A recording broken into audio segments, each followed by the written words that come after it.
Bonjour. Je récupère ça. Ok, merci. Bonjour, monsieur. Bonjour, monsieur. Il a soif. Vous avez soif, on va vous donner à boire. Malgré les sourires et les attentions, malgré la douceur des voix, pour le patient, les premières minutes sont toujours impressionnantes. Venez voir. Moi, je m'appelle Soraya. C'est toutes ces Je affaires. suis aide-soignante ici. Vous connaissez l'hôpital de Sevray, monsieur Campi? Vous êtes déjà venu là? Dites voir. Non, j'arrive pas à parler. Vous n'arrivez pas à parler? Vous avez des difficultés? Non, je peux pas. Ah, vous pouvez pas? D'accord. On va prendre notre temps, si. Hein? Philippe a 46 ans. Il est marié, il a un enfant. Vous venez? Ils peuvent vous flouter. Ce jour-là, il est admis à l'hôpital psychiatrique. Il arrive des urgences de la ville d'à côté, où on lui a donné des médicaments pour le calmer. D'accord. Nous, on pose vos affaires ici. Hein? Je vais enlever tout ça. Comment vous vous sentez, là? Mieux? Vous êtes rassuré d'être là? Philippe souffre de troubles de la personnalité. Une maladie très compliquée à cerner, qui engendre une instabilité émotionnelle et une grande impulsivité. En arrière. La veille, il a essayé de frapper sa femme enceinte. Il a été hospitalisé ici pour la même raison il y a 3 ans, quand elle attendait leur premier enfant. Vous savez pourquoi vous êtes allé aux urgences du Creusot? Oui. Qu'est-ce qui se passe? Non, j'ai un Ah, vous voulez enlever la... Non, j'ai un toc. Excusez-moi. Ah, d'accord, ok. Allez, vous allez venir avec moi? Philippe est accueilli par Anne-Marie et Soraya, une infirmière et une aide-soignante, avant d'avoir ensuite un entretien avec un psychiatre. Un rendez-vous confidentiel qui va confirmer ce que l'équipe médicale pressentait. Alors, si vous voulez me suivre, monsieur, on va monter à l'étage. Sous traitement depuis des années, Philippe a arrêté de prendre ses médicaments. Il a fait une rechute. Il doit à nouveau être hospitalisé. C'est votre chambre. Ce côté-là, c'est votre lit. Regardez. Là, il y a votre armoire. C'est votre armoire, là. Vous avez envie de quoi, là? De vous poser? Ça fait beaucoup pour vous, là. Hein? Faut pas le... Ouais, vous êtes beaucoup. Vous voulez que je vous aide à ranger vos affaires? Ouais. Ouais? Venez voir, regardez. Ça, c'est vos chaussures, on les met en bas. Une dizaine de chambres de 2 ou 3 lits. Une seule salle de bain par étage. Ça va aller? Allez, venez. Allez. Venez avec moi. L'unité dans laquelle Philippe prend ses quartiers accueille 25 patients. Regardez, voilà. Hein? Vous serez bien, là. Hein? Vous vous mettez à une table, et puis vous lisez, vous faites ce que vous voulez. Hein?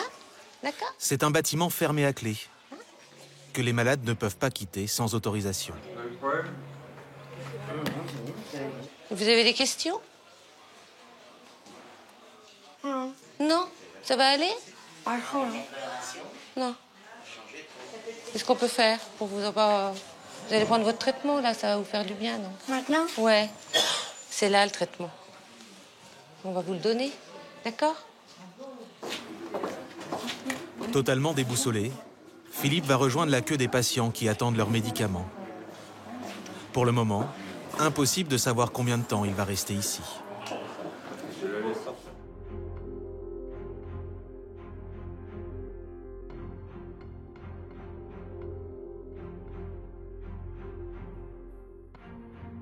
C'est une trentaine de bâtiments posés au milieu d'un grand parc arboré. L'hôpital de Sevray, en Saône-et-Loire. Une structure psychiatrique de 350 lits, construite dans les années 70 et organisée comme un village. Avec ses allées, sa place centrale et même son église.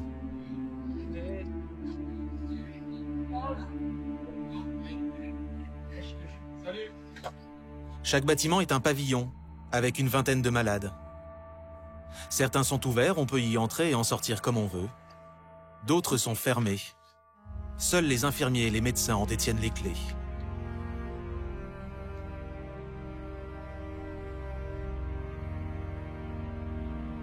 Le plus souvent, les patients sont envoyés ici par les psychiatres des urgences de la région. Leurs maladies vont de la dépression aux troubles psychiatriques les plus sévères, comme la schizophrénie. Certains sont hospitalisés contre leur gré.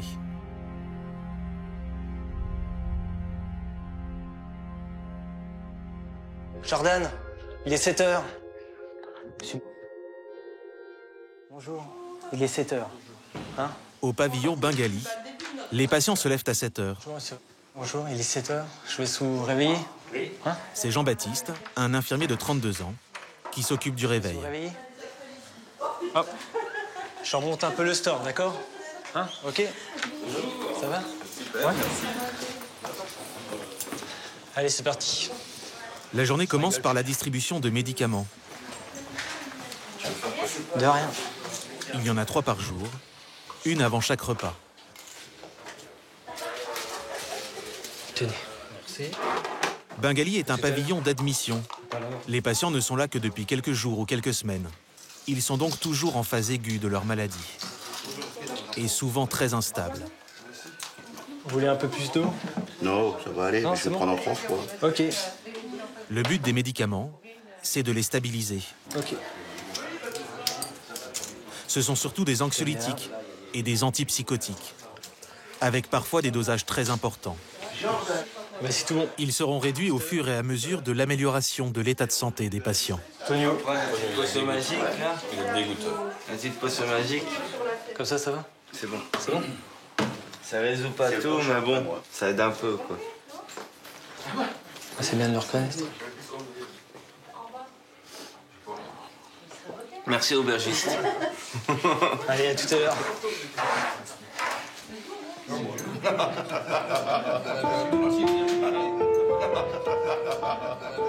Pendant leur hospitalisation, les patients passent souvent plus de 20 heures par jour entre ces murs. De quoi créer des liens. Non, mais je te rassure. Il y a moyen d'échapper au ronflement, parce qu'entre les miens et les tiens. On va faire le régiment d'éléphants de la nuit, tu vois. Ici, les pathologies sont lourdes. La plupart de ces patients sont bipolaires, schizophrènes ou présentent des troubles de la personnalité. Un magasin Biocop, il est vachement bien. Hein. Il vous reste du pain, En crise, ils peuvent être dangereux puis du beurre, il vous en reste. pour les autres, mais surtout pour eux-mêmes. Merci. Au fond de la pièce, une patiente est habillée en pyjama et robe de chambre. Elle s'appelle Marie, elle a 29 ans. Elle n'a pas le droit de porter ses propres vêtements car depuis son arrivée il y a 3 jours, Marie est placée en isolement. Et je vais vous redonner un pyjama, parce qu'il est déchiré. Là. Ouais, ok. La jeune femme, mère de 2 enfants et dépressive depuis son divorce, est enfermée dans cette pièce. Elle ne peut en sortir que 3 heures par jour. Vos chaussures aussi. Le lit est scellé au sol. Elle n'a droit qu'à une bouteille d'eau et un livre. L'isolement est un acte médical prescrit par le psychiatre. Il est imposé à Marie et il est thérapeutique. Être seule peut l'aider à se soigner. C'est un petit peu angoissant d'être dans cette chambre, mais j'ai compris que c'était le mieux pour moi, donc je l'accepte. Voilà. Comment vous voyez la suite, si vous essayez d'imaginer un petit peu les jours prochains? Eh ben, bien. Mieux. Ça va aller de mieux en mieux? Oui, bien sûr. Bon, c'est ce qu'on vous souhaite.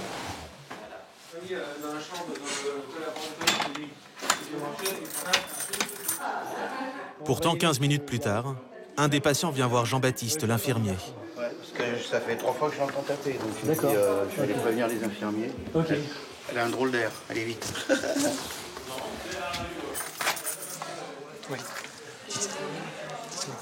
D'accord. Marie ne se sent pas bien dans la chambre d'isolement. C'est quoi le petit déjeuner? Elle a vomi.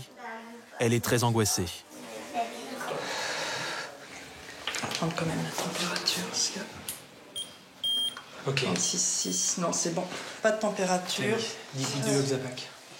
Jean-Baptiste lui donne un calmant très puissant. De quoi l'apaiser quelques heures. Vous reprenez un peu Si d'eau? on pas... Merci. Je vous en prie. Voilà. On va aller? Ouais. À tout à l'heure. Mais malgré l'angoisse, Marie reste enfermée.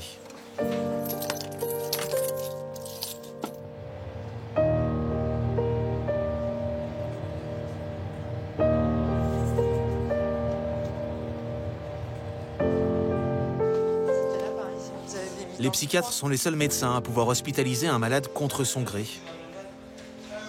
À pouvoir aussi le priver de liberté, Allez-y, installez-vous. en le plaçant à l'isolement. Dans ce cas-là, la loi oblige à réévaluer la situation toutes les 24 heures. Comment vous vous sentez, madame? À part quand je suis en enfermée dans ma petite pièce. C'est difficile Oui, de temps, ça m'angoisse énormément. D'accord. J'aimerais un peu plus de temps. De temps de sortie. De temps de sortie. Voire plus y aller. La jeune femme voudrait aussi pouvoir s'habiller normalement. C'est gênant. En fonction de l'état de Marie, après la consultation, le médecin peut lui offrir plus de liberté. Est-ce que hier, ça vous est arrivé de vous griffer comme vous nous avez montré hier? Non. D'accord. Au niveau des temps de sortie, on va mettre 2 heures après les repas. D'accord. On augmente progressivement pour voir comment ça se passe.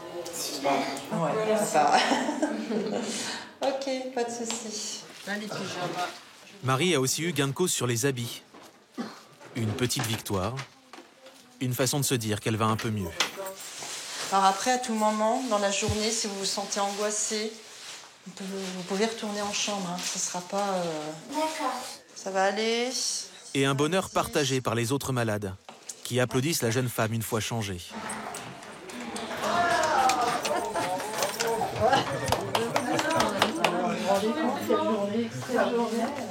Là, ça s'arrose. Coca?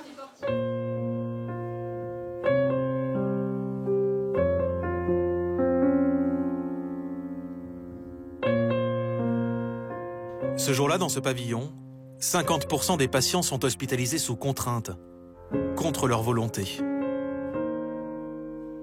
Les autres ont donné leur accord.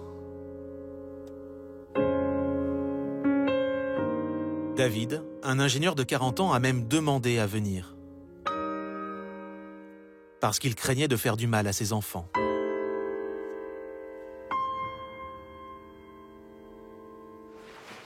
David est à l'hôpital depuis 2 mois.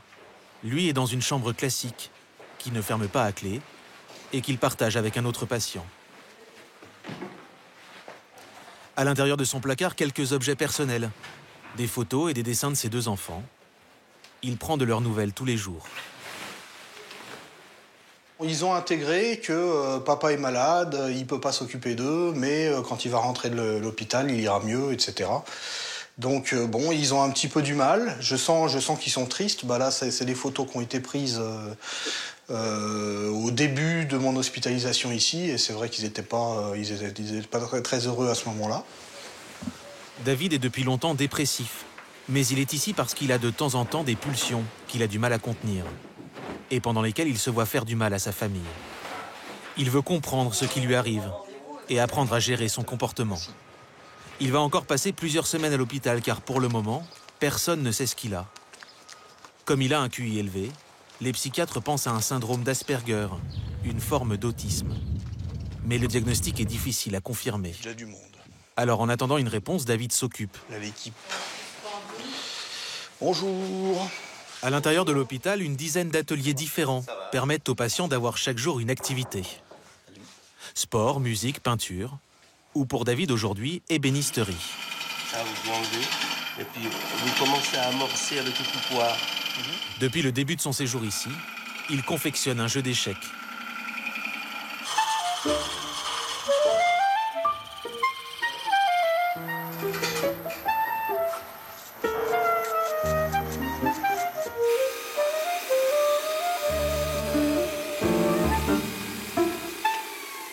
C'est important parce que c'est vrai qu'on est à l'hôpital, donc on est dans notre maladie, on est un petit peu captif de notre maladie, de ses effets, etc.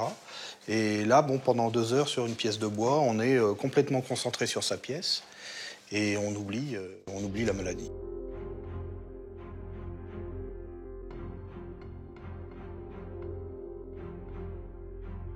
David a trouvé grâce au travail du bois un moyen de s'échapper de l'hôpital, au moins par la pensée. D'autres patients tentent, eux, de fuir réellement.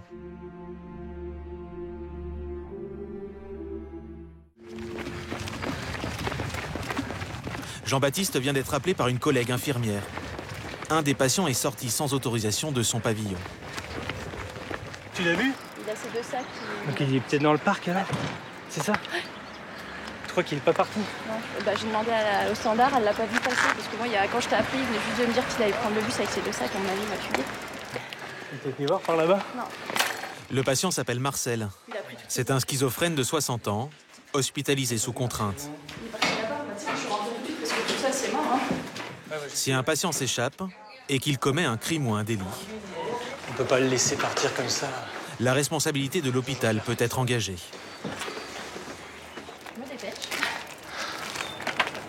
Jean-Baptiste et Christelle ont peur que Marcel aille prendre le bus qui passe devant l'établissement. C'est possible, car l'hôpital n'est pas clos. Il n'y a pas de barrière. 4h03. Donc le bus est dans une demi-heure. Qu'est-ce qu'on fait du coup? Ça m'embête parce qu'en plus, le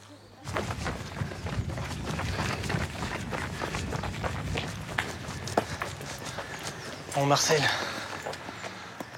Marcel s'était caché pour effectivement prendre le bus. Vous savez que pour tout ce qui est permission ou sortie, il faut voir ça avec le médecin, Marcel. Hein? Ce qu'il faudrait faire, c'est... Les deux infirmiers connaissent bien ce patient. Il est hospitalisé ici depuis 17 ans. Toutes ses tentatives de sortie ont échoué. À chaque fois, après un temps passé hors de l'hôpital, Marcel oubliait de prendre son traitement et refaisait une crise.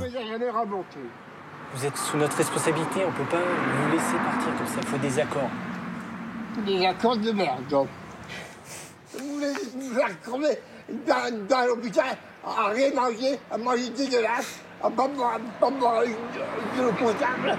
Vous voulez me droguer? On en parle. On en parle à haute mal.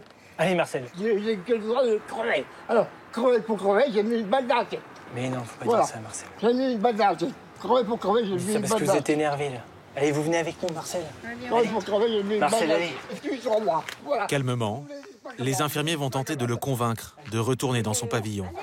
Allez, Marcel, non, allez, stop. Sans succès. Marcel, mais on peut pas vous laisser comme ça. Marcel. Allez, Marcel. Oh, stop. Bon, là. Tant pis. On peut pas vous laisser faire. Après une demi-heure de négociation, Jean-Baptiste appelle des renforts et une voiture. Stop. Calmez-vous, Marcel. Calmez-vous. Attention à la tête. Attention. Vous serez coupable. Allez. Marcel est raccompagné, cette fois sans discussion. Pas de lâche, pas de traître, pas de mort.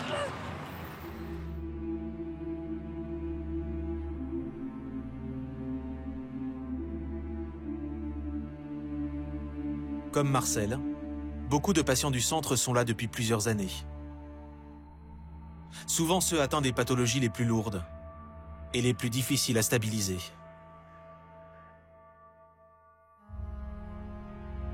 Parmi eux, certains ont même un passé criminel.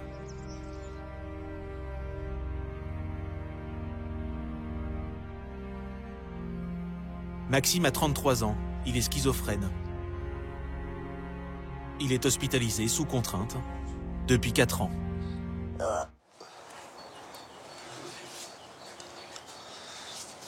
C'est assez calme le matin comme ça. Ouais, c'est surtout quand il fait un temps comme ça. Un peu frais, le soleil, les oiseaux qui chantent. Moi, je préférerais me réveiller chez moi. Pour l'instant, c'est comme ça. C'est ici, on fait avec. La schizophrénie entraîne des crises délirantes et des hallucinations. C'est un peu le bordel. Pour Maxime, elles ont commencé à l'âge de 20 ans. Avant, j'avais des choses que je voyais, ça venait pas de moi, quoi. Il y a des fois, je voyais des choses, c'était mon imagination. Et c'était quoi les choses que vous voyez? Je sais pas, j'ai vu beaucoup de motos, beaucoup de voitures. Comme si... Ouais, comme s'ils étaient là, ouais. Il y a en France près de 600 000 schizophrènes. Maxime fait partie de la petite minorité qui a un jour été violente. Un matin, une voix lui a dit d'aller tuer un proche. Il l'a fait. J'ai des photos qui sont là. Il a passé 2 ans en prison, en attendant son procès, à l'issue duquel il a été reconnu irresponsable de ses actes.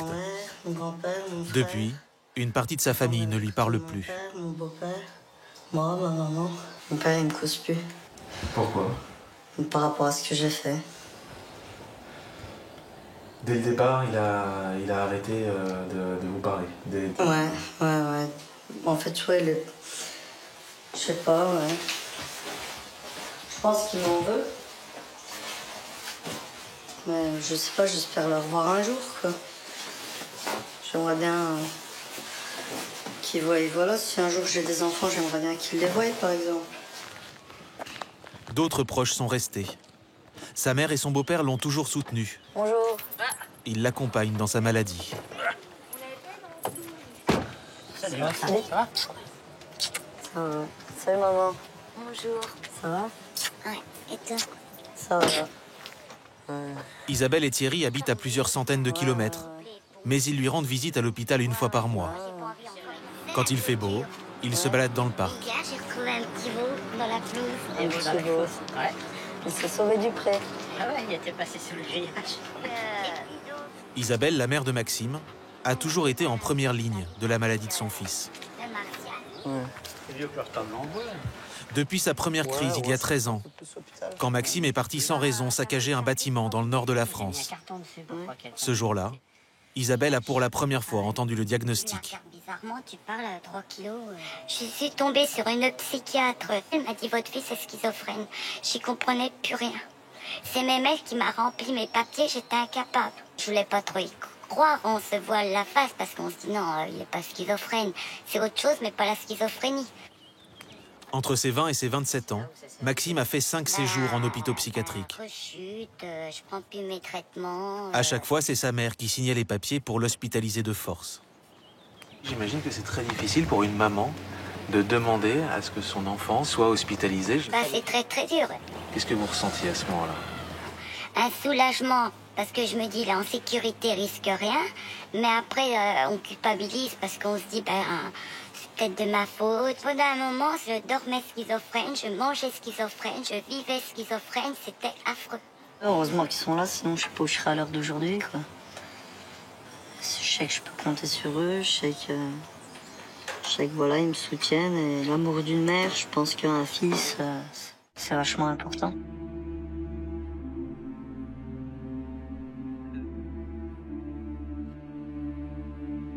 Après 4 ans d'hospitalisation à Sevray, Maxime peut seulement commencer à envisager une sortie définitive.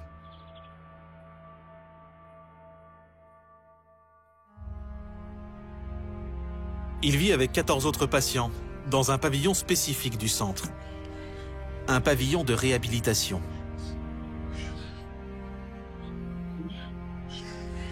Une sorte de sas entre l'hôpital et le monde réel, où les malades, pendant plusieurs mois, réapprennent à vivre.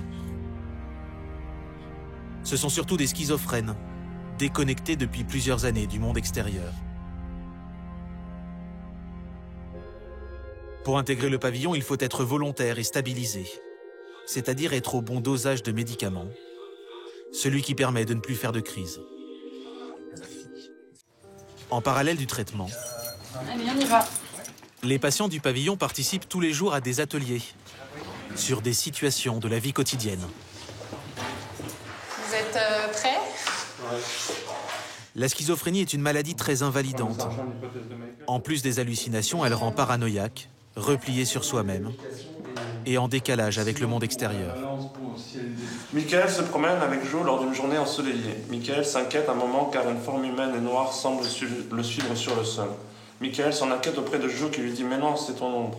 Il y a un individu... Les schizophrènes ont beaucoup de mal à interpréter des choses anodines, comme ici, ne pas avoir peur de son ombre. C'est un individu... Michael, lui, qui pense que quelqu'un le suit, comment il va se sentir? Paranoïaque. Ouais. Persécuté, quoi. Persécuté, ouais. Il peut se sentir oppressé, ouais, apeuré. Qu'est-ce qu'il ferait alors? Dans une maison, il se rend compte qu'elle a disparu, il se remet au soleil, il se rend compte qu'elle a réapparu. Il se met à l'ombre pour voir si cette forme le suit toujours. Hein. Si ça ne le suit plus, c'est qu'effectivement c'était son ombre. Ouais. Aurélie, l'infirmière, s'est spécialement formée à la réhabilitation des malades schizophrènes. À travers ces exercices, elle donne aux patients des clés pour leur vie future. Si Michael, il finit par se rendre compte qu'en fait c'est normal et que c'est son ombre et que c'est pas quelqu'un qui le suit, émotionnellement, comment il va se sentir? Rassuré. Ouais.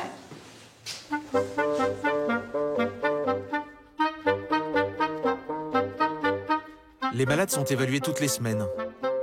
En fonction de leur progrès, ils peuvent espérer une sortie qui se fait toujours par étapes. Avant de partir du centre, ils réapprennent même à travailler. 2 fois par semaine, Maxime se rend dans les serres de l'hôpital.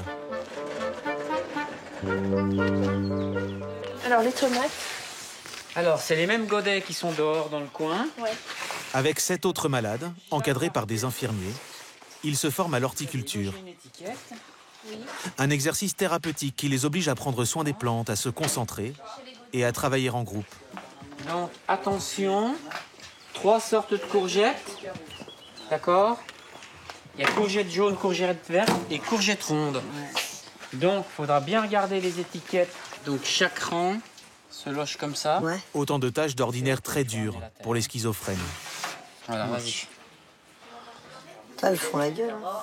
En France, 70% d'entre eux sont sans emploi et beaucoup finissent SDF. C'est gratifiant parce qu'on voit qu'on est capable de faire certaines choses et que voilà. Le soleil vient de se lever, c'est l'heure du petit déjeuner. À l'horticulture, Maxime retrouve aussi Gergina. Elle est psychotique et bipolaire. Elle alterne les phases de grande excitation et de profonde dépression. Ça va, Gergina? Oui. T'as fait de beau cette semaine? Hier, j'ai eu beaucoup de rendez-vous. Ouais. Chez le psy ou le généraliste? Chez le psy. Ouais. C'est qui a comme le psy? Madame Morin. Ah ouais, comme moi. Ça va combien de fois, Madame Morin? 1 fois par mois, pour mon ordonnance pour mes cachets. Comme moi, ouais. Ça a duré combien de temps, le rendez-vous? Oh, je suis restée longtemps parce que je papote avec elle, tu sais. Ouais. Mais c'est ça qui est bien avec elle, c'est qu'elle prend le temps. Sinon, t'as toujours pas de copain? Non. T'en veux un?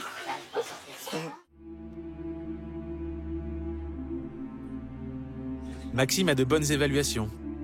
Il prend correctement son traitement. Il y a 6 mois, les psychiatres l'ont autorisé à passer 2 après-midi et 1 nuit par semaine en dehors de l'hôpital. Mais aujourd'hui, il voudrait plus. C'est une décision qui ne se prend pas à la légère. Un collège médical doit se réunir.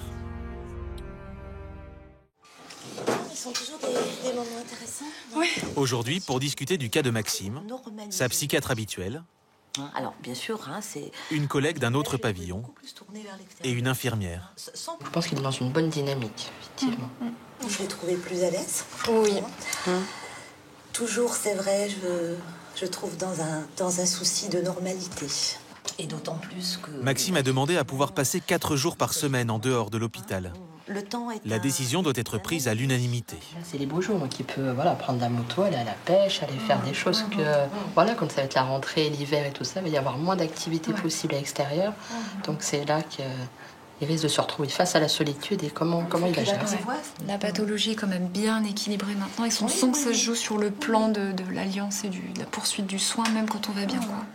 Donc on est d'accord du coup pour augmenter ses nuits chez lui. Malgré le passé très violent de Maxime, et même s'il a toujours rechuté quand il n'était plus suivi, les 4 jours de permission sont accordés. Donc moitié hôpital pour les nuits et puis moitié chez lui. Extérieur. Est-ce que c'est un risque à prendre ? Ah oui, complètement. Je pense que c'est un risque à prendre. Alors, c'est toujours un risque, bien sûr, analysé, mesuré. Et voilà. Je crois que c'est important de dire que... Mais sans état d'âme. C'est pas... Non, je crois que si on a trop d'état d'âme, et notamment par rapport à la dimension du risque, et si on est dans l'obsession du risque, et en tout cas dans l'obsession d'éradiquer le risque, je crois que là, on est plus soignant. On a quand même des indicateurs. Voilà. On sait bien qu'il faut qu'un patient soit a priori stabilisé. Voilà. On a quand même nos indicateurs d'alerte. Dans ce cas-là, il n'y a pas d'indicateur d'alerte. Pas actuellement. Pour ça que je dis actuellement, parce qu'effectivement, on ne peut pas faire médecine prédictive. Pas en psychiatrie, en tout cas.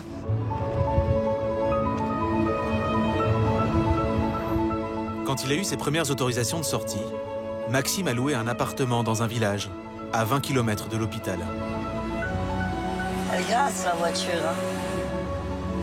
Il y a plus de plaquettes. Il y va à chaque fois qu'il a une permission. Aujourd'hui avec Jérôme, un copain du centre, hospitalisé pour dépression. On se sent plus libre. Sur le moment, c'est bien, mais après, par la suite, par exemple, comme que je sors le samedi-dimanche, le samedi, ça se passe bien, mais le dimanche, j'ai pas envie de retourner à l'hôpital. Je sais très bien qu'il faut que ça se fasse petit à petit. Mais bon, c'est être libre sans l'être vraiment. Beaucoup de schizophrènes sont sous tutelle ou curatelle. Pas Maxime. Il a trouvé cet appartement tout seul, un 2 pièces. Il gère lui-même son budget. 800 € par mois d'allocation adulte handicapé. Je vais ouvrir un peu la fenêtre.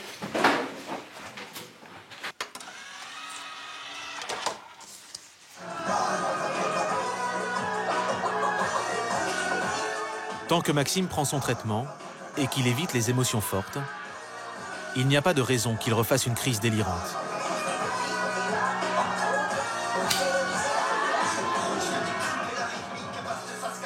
Il y a 1% des schizophrènes qui passent à l'acte. Il y a des 1% qui sont passés à l'acte, il y en a 1% qui repassent à l'acte. Donc ça fait 1 sur 100 000 et je pense pas faire partie de ceux-là, quoi. Je fais une erreur dans ma vie.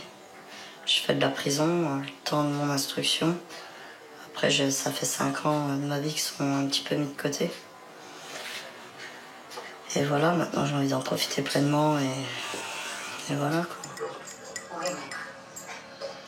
S'il continue comme ça, Maxime devrait définitivement quitter l'hôpital psychiatrique dans 6 mois environ.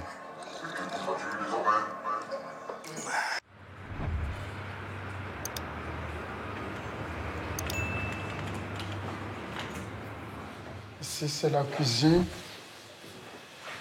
Ici, c'est la cuisine. Ici, pour vous préparer quelque chose à manger, c'est le plaque. Ramadouane a 25 ans. Il est schizophrène. Ici, je mets les stocks. Il habite dans cet appartement depuis 8 mois. Là-bas, parce que je fais les courses tous les mois. Il a emménagé ici après avoir passé 3 ans dans un hôpital psychiatrique. Je pense que je vais vivre une vie normale maintenant. Je suis content. Dans le petit 2 pièces de Ramadouane, il y a de quoi manger. Il y a aussi de quoi tenir le coup psychiquement. Dans une armoire, fermée à clé. Par contre, je garde les clés. Quand il y a les amis, ils viennent ici pour me voir. Mais ils ne touchent pas ici, parce que ici, c'est le médicament. Voilà. Aujourd'hui, Ramadouane est ce qu'on appelle un schizophrène stabilisé. Ça, c'est le médicament. Grâce à son traitement, sa maladie est contenue. Il ne fait plus de crise. Est-ce que le mot schizophrène, ça vous dit quelque chose? En arabe, il s'appelle waswas. Waswas, c'est quoi? C'est le diable, quoi. C'est le diable qui drangeait dans ma tête. Le diable, comme il dit, est entré dans sa tête il y a 5 ans. Le jeune homme comorien venait d'arriver en France avec sa grande sœur. Un jour, il a commencé à entendre des voix. Les crises délirantes ont débuté. J'ai commencé à crier, j'ai commencé à lire les courants. Je ne sais pas pourquoi. Après ça, les gens qui vivent avec elle, il a rappelé ma soeur. Ils se sont dit, ah, viens pour récupérer Ramadouane, parce que Ramadouane, il est fou. Et c'était les voix dans votre tête qui vous rendaient comme ça, à ce moment-là? Oui, c'est le voix dans les têtes, c'est le voix.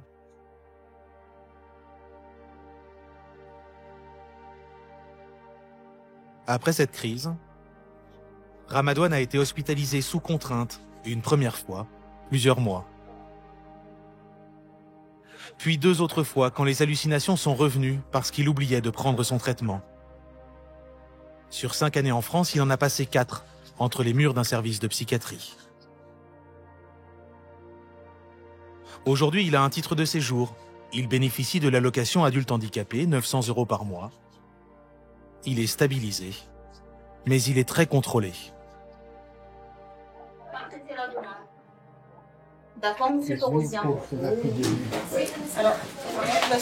Toutes les semaines, il se rend dans son centre médico-psychologique. Allez, on y va.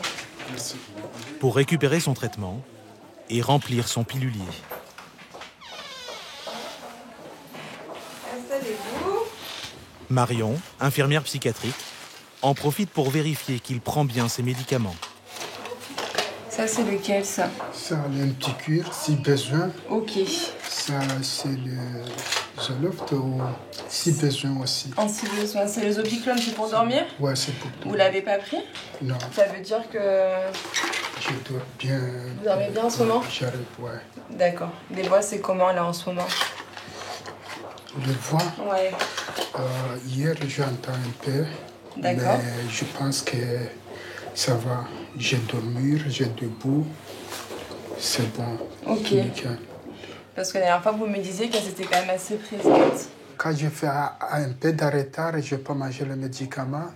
J'entends un peu le voix. Je pense que la tête, il y a beaucoup de neige, quoi. C'est embrayé. Ouais. Bon, bah, je vous laisse commencer, hein. D'accord. Par faire le pilulier. D'accord. Vous savez mieux que moi. Ouais, si. Tous les jours, 2 antipsychotiques puissants permettent d'apaiser les hallucinations de Ramadouane. Attention, c'est à l'envers, là. Il prend aussi, en plus, un anxiolytique, un antidépresseur et des cachets pour contrer les effets secondaires du traitement. Tremblement, insomnie ou impuissance. Merci beaucoup. Ok, bah, je vais vous accompagner. Merci. Comme Ramadouane, 1200 patients sont suivis ici.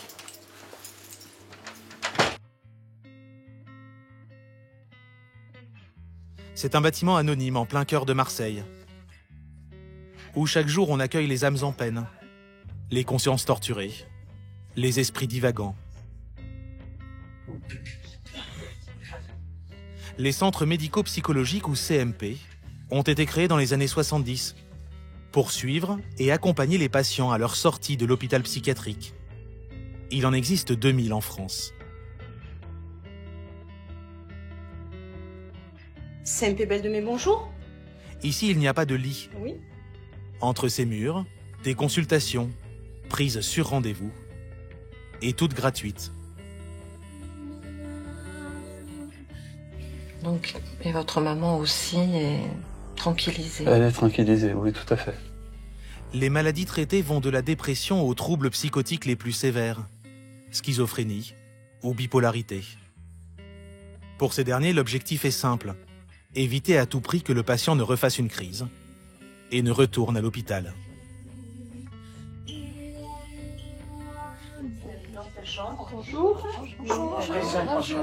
Pour tenter d'y parvenir, une équipe d'une quinzaine de soignants, psychiatres, psychologues, infirmiers, mais aussi assistantes sociales ou éducatrices spécialisées.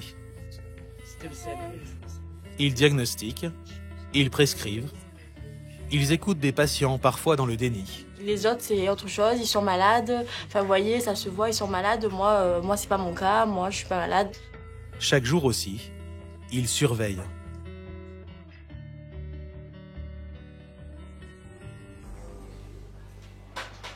Patrick est hospitalisé à la Timone.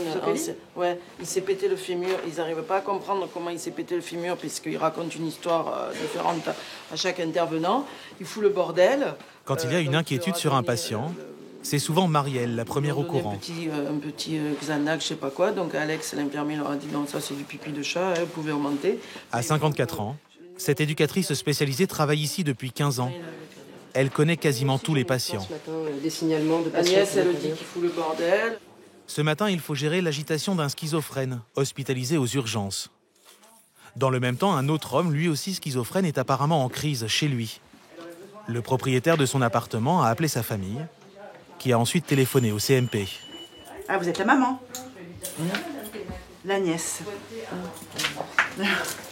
Ne quittez pas un instant, je vous passe Marielle, ne quittez pas. Cet homme fait partie de la cinquantaine de patients suivis étroitement par les soignants. Oui. Un infirmier passe le voir tous les 2 jours pour lui donner son traitement et voir s'il va bien. Ça fait 2 fois que je... Alex? Oui. Ouais, c'est encore moi, c'est Marielle. Marielle appelle cet infirmier pour avoir son avis sur la crise du patient. Je l'ai vu mercredi parce que je passe 3 fois par semaine chez lui. Ouais, et alors? Comme d'habitude, hein, honnêtement... C'est le propriétaire cette nuit qui aurait appelé donc le frère d'Abdelkader en lui disant qu'il ouvre les robinets, qu'il est complètement en crise. Et nous, on y est allé en visite à domicile avec le docteur El Ferrahi. C'est vrai qu'il a un délire avec les robinets. Hein. Il laisse couler l'eau. À chaque fois que c'est fermé, il laisse couler l'eau. Oui, mais il pense qu'il est au village et que c'est la fontaine, tu sais. Et donc la fontaine, effectivement, il n'y a pas de robinet pour l'arrêter. On a essayé de lui expliquer. Voilà, on lui a fait tout un cours sur la planète et tout, mais il n'a rien voulu entendre. Mais bon, voilà. J'en suis pas au point moyen de vous prévenir. Dans tous les cas, il prend son traitement. J'y vais tout à l'heure. Bah, tu m'envoies un SMS? Voilà, je t'envoie un texto tout à l'heure, Marielle. Super Alex, merci. Bonne journée. Après sa visite, l'infirmier dira à Marielle qu'il n'y a pas d'inquiétude particulière à avoir.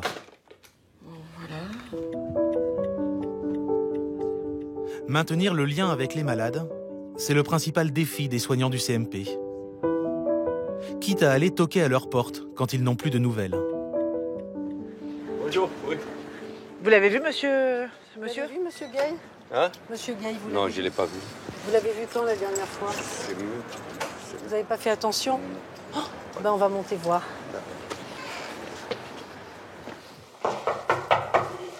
Monsieur Gay?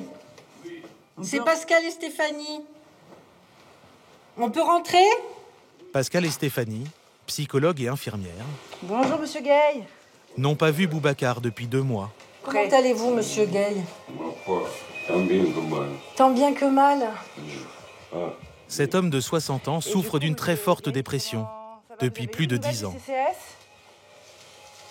Et au niveau de l'alimentation, là, ça se passe comment? Je mange surtout des plats cuisinés. Oui. Style cassoulet.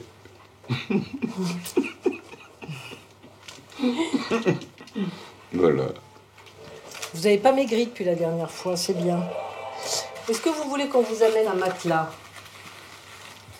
Un matelas, ça serait pas mal, oui. À quoi bon? Au fil des ans, usé par la maladie, Boubacar est devenu ce qu'on appelle un aquaboniste. Ce n'est pas un terme médical, mais il décrit bien son état. Celui d'un homme qui répond à tout, à quoi bon. D'accord.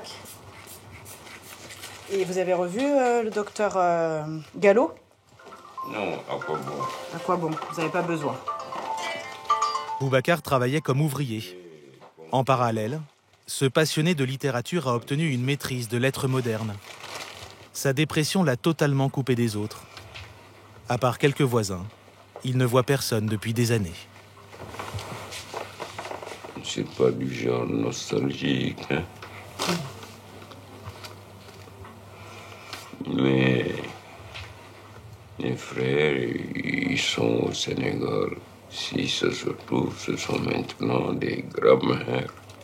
Bon, si je les rencontrais maintenant, je ne les reconnaîtrais pas. Elles non plus. Ainsi va la vie. Merci de nous avoir accueillis. Vous m'avez pris au dépourvu. Oui. Comme d'hab, on ne peut pas vous joindre. Parce que sinon, on n'arrive pas à vous joindre, oui. Oups, attention. Ah, je vous fais la bise. À bientôt. Au revoir, monsieur Gay. Au revoir, madame. À bientôt. Pour lutter contre cet isolement qui touche les malades, le centre a mis en place une structure où ils peuvent se retrouver. Le lieu s'appelle la Maison Rose, une vieille bâtisse du 19e siècle, en plein cœur d'un quartier populaire de Marseille. Mettez-en, allez, 3 cuillères. 3 cuillères? Ah, ils vont mieux. Hein, parce que c'est déjà bien. Ici, tous les jours de 9h à 17h, les patients participent à des activités. Ma chérie, faites voir. J'ai mis 3, on l'a dit. Je remets encore. Ce sont surtout des schizophrènes et des bipolaires, malades depuis des dizaines d'années. Faut ajouter. C'est leur seul endroit de socialisation. J'ai pas trop épais, la sauce. Ça, c'est vous. C'est à votre goût. Parmi eux, Yasmina, qui se prépare pour son activité hebdomadaire favorite, l'atelier esthétique. Yasmina a 62 ans. Elle est grand-mère et bipolaire depuis 30 ans. Moi, je veux toujours transformer. À l'atelier esthétique, on se pomponne, on se fait papouiller, on se manucure. Pour Yasmina et ses copines, c'est un peu d'amour-propre qui revient. Un peu de souvenir aussi de la femme qu'on a été. Car si la maladie isole, elle transforme aussi le corps. Les médicaments ont souvent comme effet secondaire de donner très faim. Vous vous trouvez belle après? Ouais, des fois je me trouve moche, des fois je me trouve belle. À 62 ans, j'ai donné dans ma vie. Je lui montre les photos comme j'étais. Je lui montre les photos. Yasmina a toujours dans son sac des photos d'elle. Avant. Ma mère et mon père et moi. Avant sa maladie. Moi et mon mari, effectivement. Avant ses 7 ans d'hospitalisation, avant son divorce. J'ai pris 25 kilos. Ouais, le mariage. Je dis, mais ça va, moi. Le mariage, j'ai mangé la nuit, moi. Pourquoi? Je sais pas. Le début de la maladie, c'était ça. Ah, oui, je tombais malade. J'ai mangé la nuit, je dormais pas la nuit, je dormais la journée. Ça me fait dur, comme j'étais, comme je suis devenue.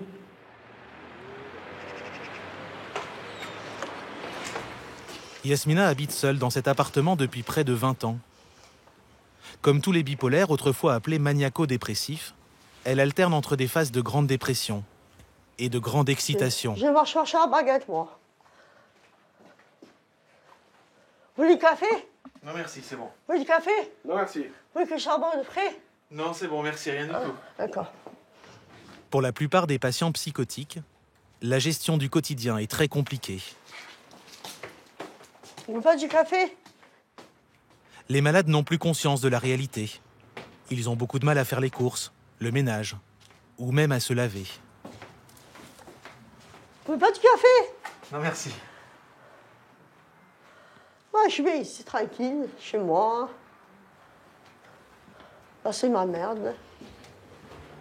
Yasmina, elle, s'en sort plutôt bien. Elle n'est pas sous tutelle ou curatelle. Comme elle a travaillé avant sa maladie, elle touche le minimum vieillesse, 870 € par mois. Mais les factures impayées s'accumulent dans le saladier du salon. La banque, EDF, l'assurance de la maison, la mutuelle. Mais je n'ai pas que classer dans les classeurs, je vais les classer. Vous arrivez à vous occuper de vos papiers? Oui, je sais classer mes papiers. Je ne sais pas, je prends l'assurance sociale.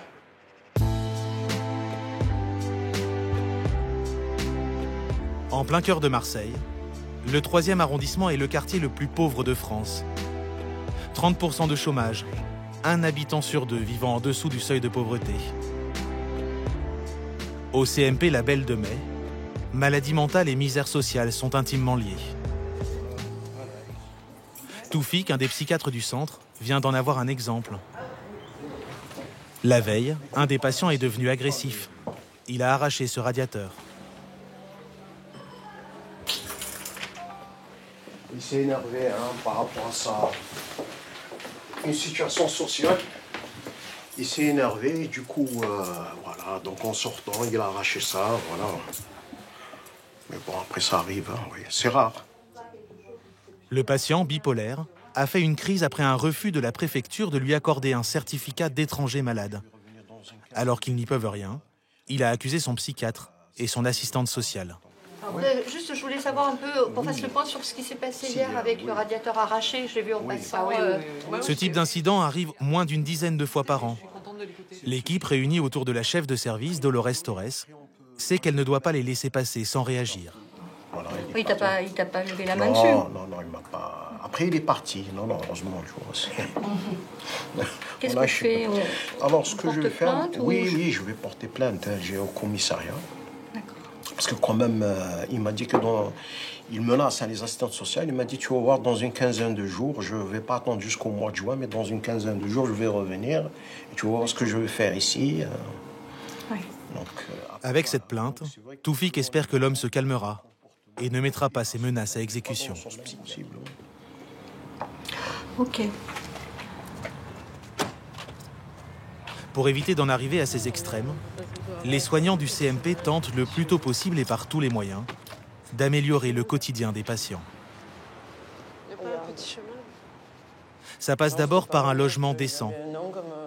Aujourd'hui, Marielle, l'éducatrice spécialisée, et Carole, l'infirmière psychiatrique, vont rendre visite à Claudiana. Bonjour. Bonjour. Comment ça va? Oui. On peut rentrer? C'est Lorana, 9 ans, qui ouvre la porte. Elle habite ici avec sa mère depuis 1 mois. Elle va rentrer? C'est vous, je ne sais pas où on peut aller. C'est agréable. Avant, elle vivait avec une dizaine de personnes dans ce squat insalubre, filmé il y a quelques mois par Marielle. La mairie, elle n'est pas venue là? Ça va, t'es bien installée? Oui. Tu dors bien? Un peu. Oui. Le CMP travaille avec une association qui a déjà trouvé un logement à une 50aine de patients. Celui de Lorana et Claudiana est un 2 pièces. Il a été meublé par l'équipe soignante. Claudiana a été mariée de force à 15 ans en Albanie. Elle raconte que son mari a ensuite passé des années à la frapper. Elle a fui vers la France avec son frère et sa fille. Depuis, elle souffre de traumatismes psychologiques importants et d'une dépression sévère. Ce sont les urgences psychiatriques qu'elle a consultées qui l'ont orientée vers le CMP. Est-ce que vous pouvez aller payer le loyer ce mois-ci-là, maintenant? Oui, je vais aller. Oui, vous avez l'argent sur le compte. Vous avez l'argent et si vous payez le loyer, il vous reste de l'argent pour vivre. Oui. Oui? Oui, oui. Vous me dites oui, oui? Oui, oui. Moi, vous me dites oui, voilà, j'entends oui. Hein. Oui, ok. Parce que ça Claudiana touche le RSA. Au fil de la discussion, Marielle et Carole découvrent qu'en plus de ses traumatismes, elle a de gros problèmes d'argent. Des dettes qu'elle a contractées au décès de son frère. Il s'est suicidé il y a quelques mois. Mais les personnes, ils vous réclament cet argent? Oui, parce que sans payer le pont funèbre. Ah, ils ont avancé. Oui, voilà. Ils vous ont aidé pour... En Albanie.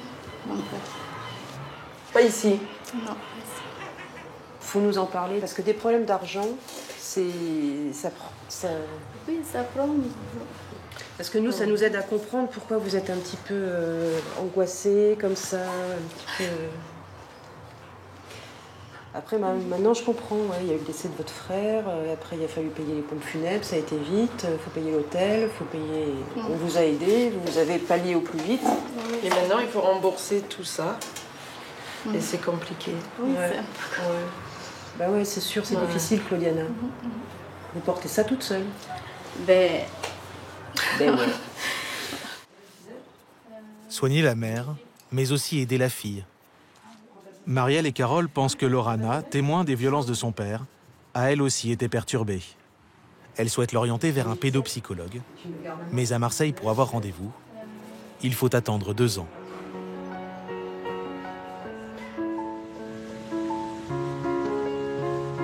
Au CMP, il y a ceux qui commencent leur parcours de soins psychiatriques, en espérant qu'il dure le moins longtemps possible.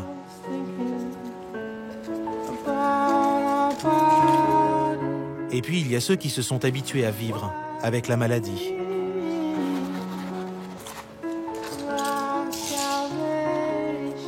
Jacques Soulier fait partie de cela. Jacques a 52 ans. Il est bipolaire et diplômé des Beaux-Arts. Malade depuis près de 20 ans, il peint sa vie comme d'autres écrivent leur autobiographie. Dans l'atelier qu'il loue, pas une toile qui ne retrace ses traumatismes. À 30 ans, sans savoir comment ni pourquoi, Jacques a commencé à présenter des troubles bipolaires. Il habite aujourd'hui dans cet appartement du centre de Marseille, avec sa mère, Odette, 89 ans, et avec tous les matins depuis 20 ans, le rituel des médicaments. Donc ça m'en fait 6,5 le matin et 6,5 le soir. Voilà. Quand il est en crise, Jacques entend des voix. La première fois, la famille habitait à Tarascon. Ça lui a pris comme ça, un soir comme les autres.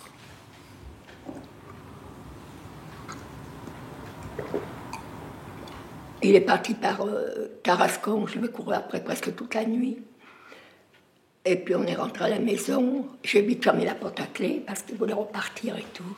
Ça a été le plus terrible. Il vous disait ce qu'il allait faire, ce qu'il voulait faire? Non. Non. Il disait, ben on parle, il faut que j'y aille, on m'attend. Alors on s'asseyait au jardin et puis voilà, on attendait. Puis au bout d'un moment, on repartait. J'entendais des voix, et c'est ces voix que j'entendais qui me faisaient aller à tel endroit, à attendre donc devant une cabine téléphonique, et on allait me téléphoner, me dire d'aller dans telle ou telle rue. Et vous ne vous rendiez compte de rien?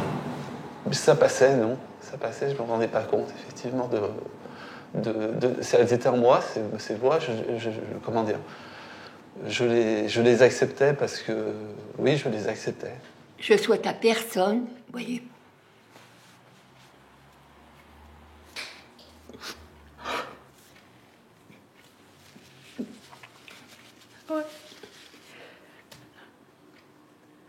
Il avait tout pour réussir. Voilà, donc c'est quelques photos qui comptent beaucoup pour moi. Jacques n'a jamais vécu avec une femme. Il n'a pas d'enfant. Donc ça, c'est une première photo où je suis avec mon frère tout petit et donc mes parents... Il a toujours habité dans le même appartement que ses parents. Depuis le décès de son père, son frère veille aussi sur lui. Ah oui, pour ça, on est une famille qui était vraiment unie. Ah oui, on est une famille, et ça qu'on on n'est plus que tous les trois maintenant. Bon, ben, c'est pareil. Hein. C'est, voilà. D'abord, moi, c'est mes petits, puis c'est tout. Est-ce que vous avez peur que quand vous serez plus là, ce soit difficile pour lui? Je sais pas. Vous vous posez pas la question pour le moment? Non, mais je peux. Ouais. Enfin, il y a des... C'est tout compliqué dans la vie. Hein. C'est tout compliqué. Jacques n'entend plus de voix depuis 10 ans. Il a appris à cohabiter tant bien que mal avec la maladie.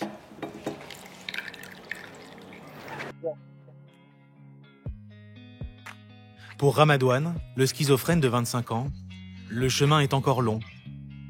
Mais chaque petit succès du quotidien le fait avancer. Il travaille 2 heures par semaine à la cafétéria de l'hôpital. Pour s'y rendre, il prend le bus. Une situation encore impensable il y a quelques semaines. Quand il est dans une foule, Ramadouane a tendance à devenir paranoïaque.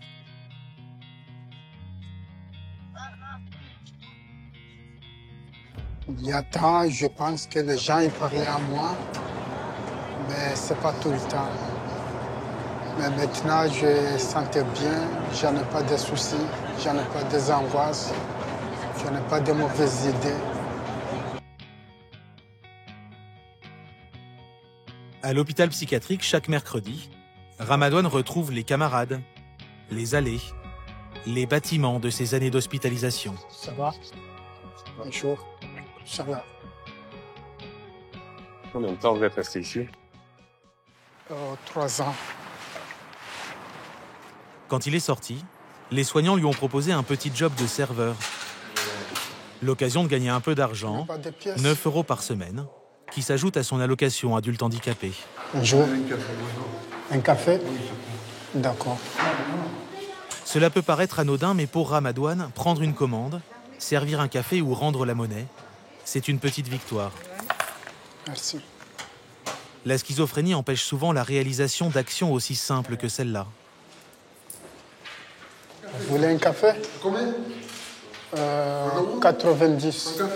En France, 70% des schizophrènes sont sans emploi et beaucoup finissent SDF.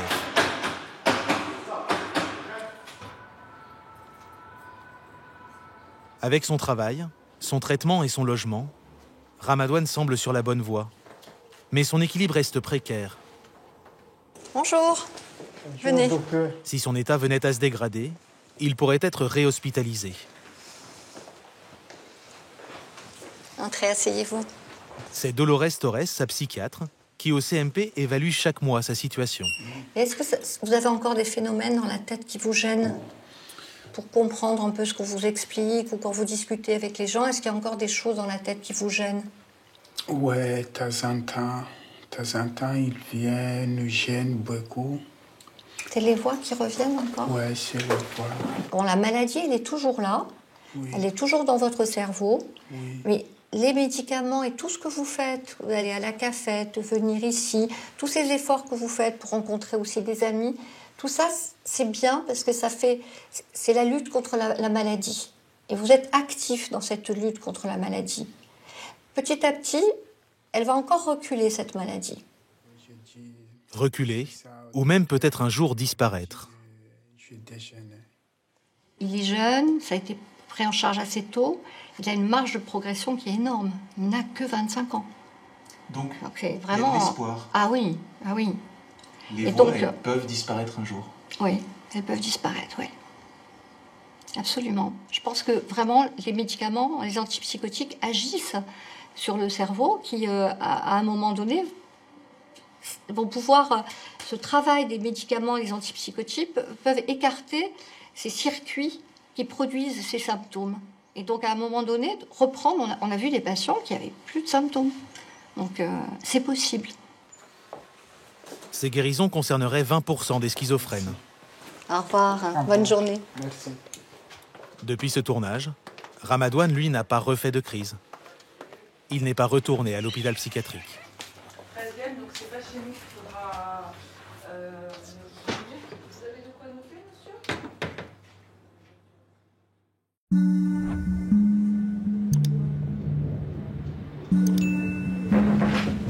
Bonjour monsieur, venez vous asseoir en face de moi.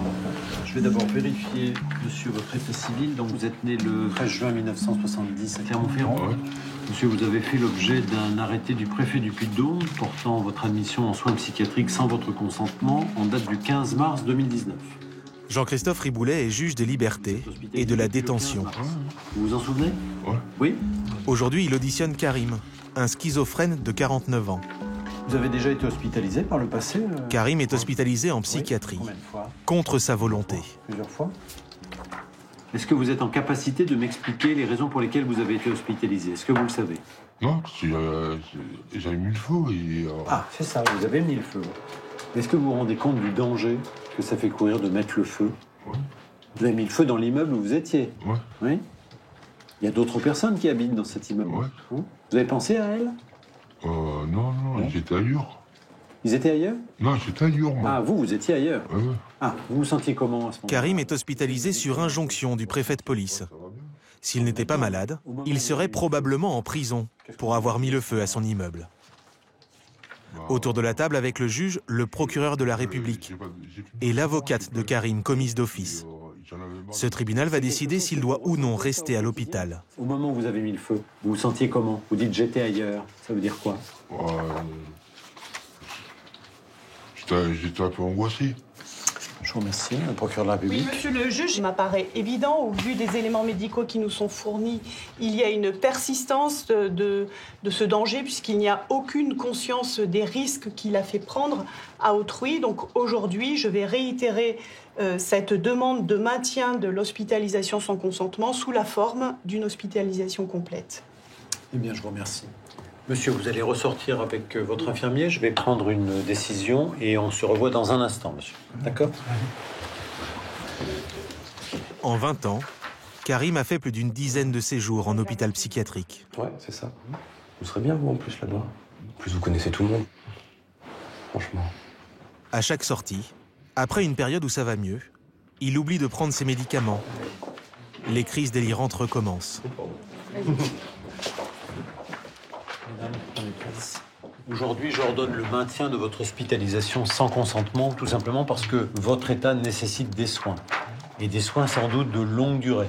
Je me suis aperçu à l'examen du dossier quand même que vous aviez déjà fait l'objet de poursuites pour des destructions par incendie par le passé. Ce n'est pas la première fois. Donc, je ne vous en veux pas. C'est la maladie. Vous avez besoin qu'on vous aide et vous avez besoin de soins.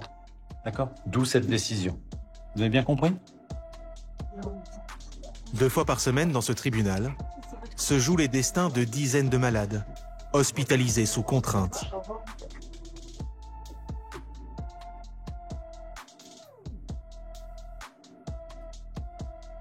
La salle d'audience est située au cœur d'un hôpital psychiatrique, le centre Sainte-Marie de Clermont-Ferrand.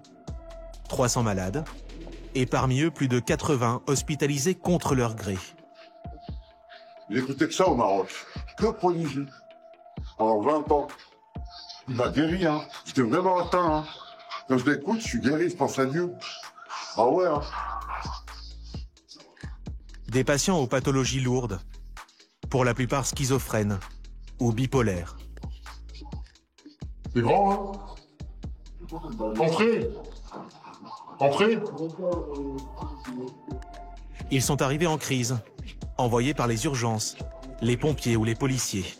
On les prive de liberté pour les obliger à se soigner. On ne veut pas se soigner d'habitude parce que sinon ils vont nous prendre pour des fous.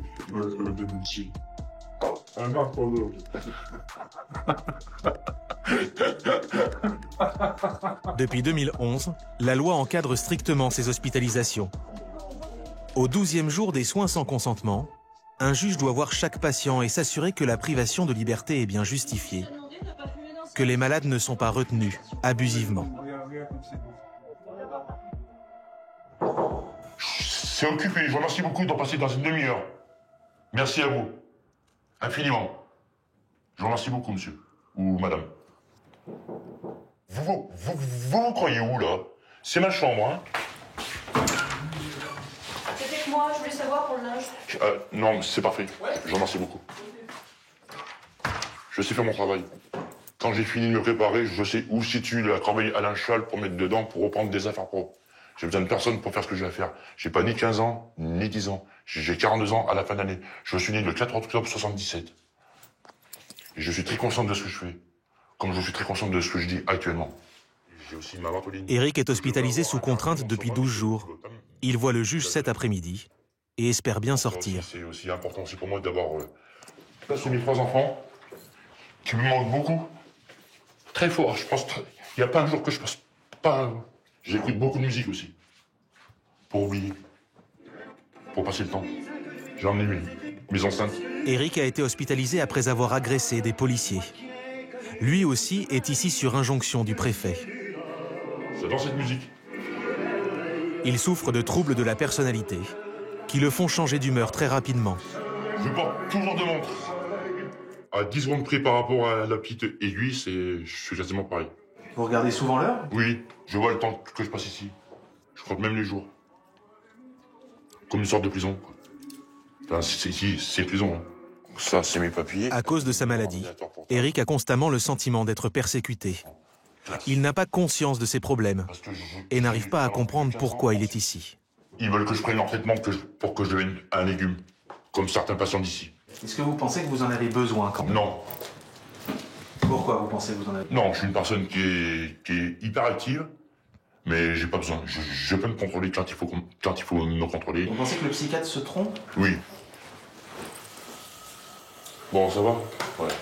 Ben, je me plais. C'est déjà pas mal. Donc les portes ne sont pas fermées? Des chambres? Dans l'unité d'Eric, les patients peuvent circuler librement dans les couloirs. Mais ils ne peuvent pas sortir du bâtiment. Ça va? Je vais vous emmener à la première salle télé. Il y en a 2 dans le service. Donc voilà. Donc ça c'est la plus grande salle. Oui. On n'a aucune activité ici. Les patients, ils font que fumer et tourner en rond dans la cour. C'est ce que je fais, moi.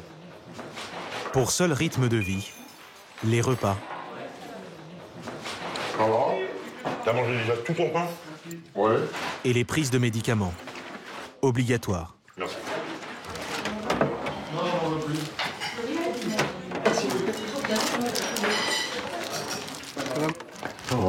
Ouais. Il a rajouté un traitement, La plupart des 25 patients de cette unité n'acceptent pas leur maladie. Ils ne se soigneraient pas s'ils n'y étaient pas obligés. Ça va les tremblements? Ouais, ça va. Bon appétit. Merci. Avec ces soins sans consentement, les psychiatres vont progressivement trouver le bon dosage pour stabiliser la maladie. Ils pourront ensuite décider d'eux-mêmes de laisser sortir les patients. Pour les malades hospitalisés après avoir commis un délit ou un crime, le préfet et le juge devront eux aussi donner leur accord. C'est gentil, merci beaucoup. Voilà. Merci beaucoup. Bon appétit. J'ai mangé des énormes bouts de viande. Au centre de l'unité, Bonjour. Ça va? il y a quand même un endroit pour prendre l'air. Une cour fermée. À l'intérieur de l'hôpital, il y a aussi un parc arboré. Mais les patients en unité fermée n'ont pas le droit de s'y rendre. C'est tellement dommage qu'on puisse pas sortir dans le parc avec surveillance. C'est difficile le quotidien ici? Oui, très difficile. Ici, si tu rentres, tu sors. Ça fait combien de temps que tu es ici? Depuis fin octobre 2018. Octobre 2018? Mais c'est... Ah là là, d'accord, je sais même pas, tu vois.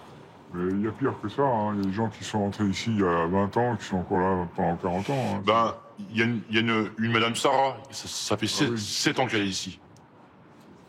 Cette année.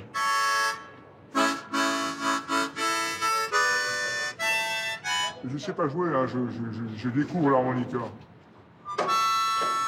La durée moyenne d'hospitalisation est en fait de 50 jours. Mais tout se joue souvent à l'audience du 12e jour.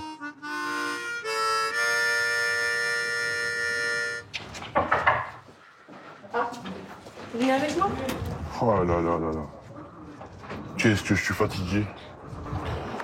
Vous craignez peut-être le soleil aussi. 2 heures plus tard, Eric fait sa première sortie hors de son unité. «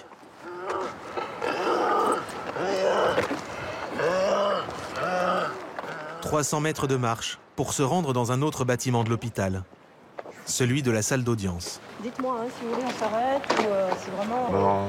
D'accord. Eric donne l'impression d'être assommé par les médicaments qu'il a pris à midi. Si c'est pour tomber, ça sera... Oh putain, dis donc, ouais, je suis pas bien. Eh ben dis donc. Pourtant, il a eu le même dosage que d'habitude. En effet, oui, tant plus vite. Comme chaque patient, il va s'entretenir avec son avocate avant l'audience. Je me tire en nuit, j'ai pris les médicaments. Oui, je vois ça. Astrid Scheffler le connaît bien. On va faire rapide, hein? Ouais. Elle l'a défendu pour son divorce et la garde de ses enfants. Ça va aller? Oui. Je suis juste derrière, si vous avez besoin, vous m'appelez, d'accord? Le but de l'audience, le juge, il décide du maintien ou de la levée de la mesure. D'accord. Est-ce que vous vous sentez en état de sortir? Oui. Vous ne pensez pas qu'il vaut mieux continuer les soins qui ont commencé? Non. Parce que sinon... Alors pour ça... Ouh là là là là. On va arrêter l'entretien. On va arrêter l'entretien, Wow. Je vais prévenir votre infirmière. D'accord? Allez, bougez pas. Je vais chercher l'infirmière.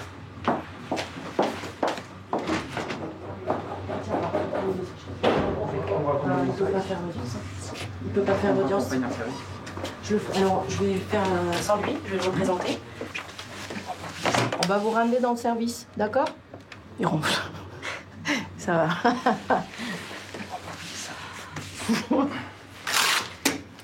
Oh. Ouvrez les yeux. Oh. Les infirmiers sont inquiets pour la santé d'Eric. Vous êtes fatigué? C'est ça? Serrez-moi là. Je peux pas. Serrez-moi la main. J'arrive pas. La tension est très bonne. Allez, vous passez sur le fauteuil? Après avoir pris sa tension, il se demande s'il ne fait pas en fait du cinéma pour ne pas se rendre à l'audience. Bon ben... Au revoir, monsieur. Au revoir, maître, à bientôt. Il n'a aucun intérêt à le faire, mais avec sa maladie, son comportement est souvent irrationnel. Ça va? Dans un cas sur 10, les patients sont trop agressifs ou trop instables pour assister à l'audience. Je vous en prie.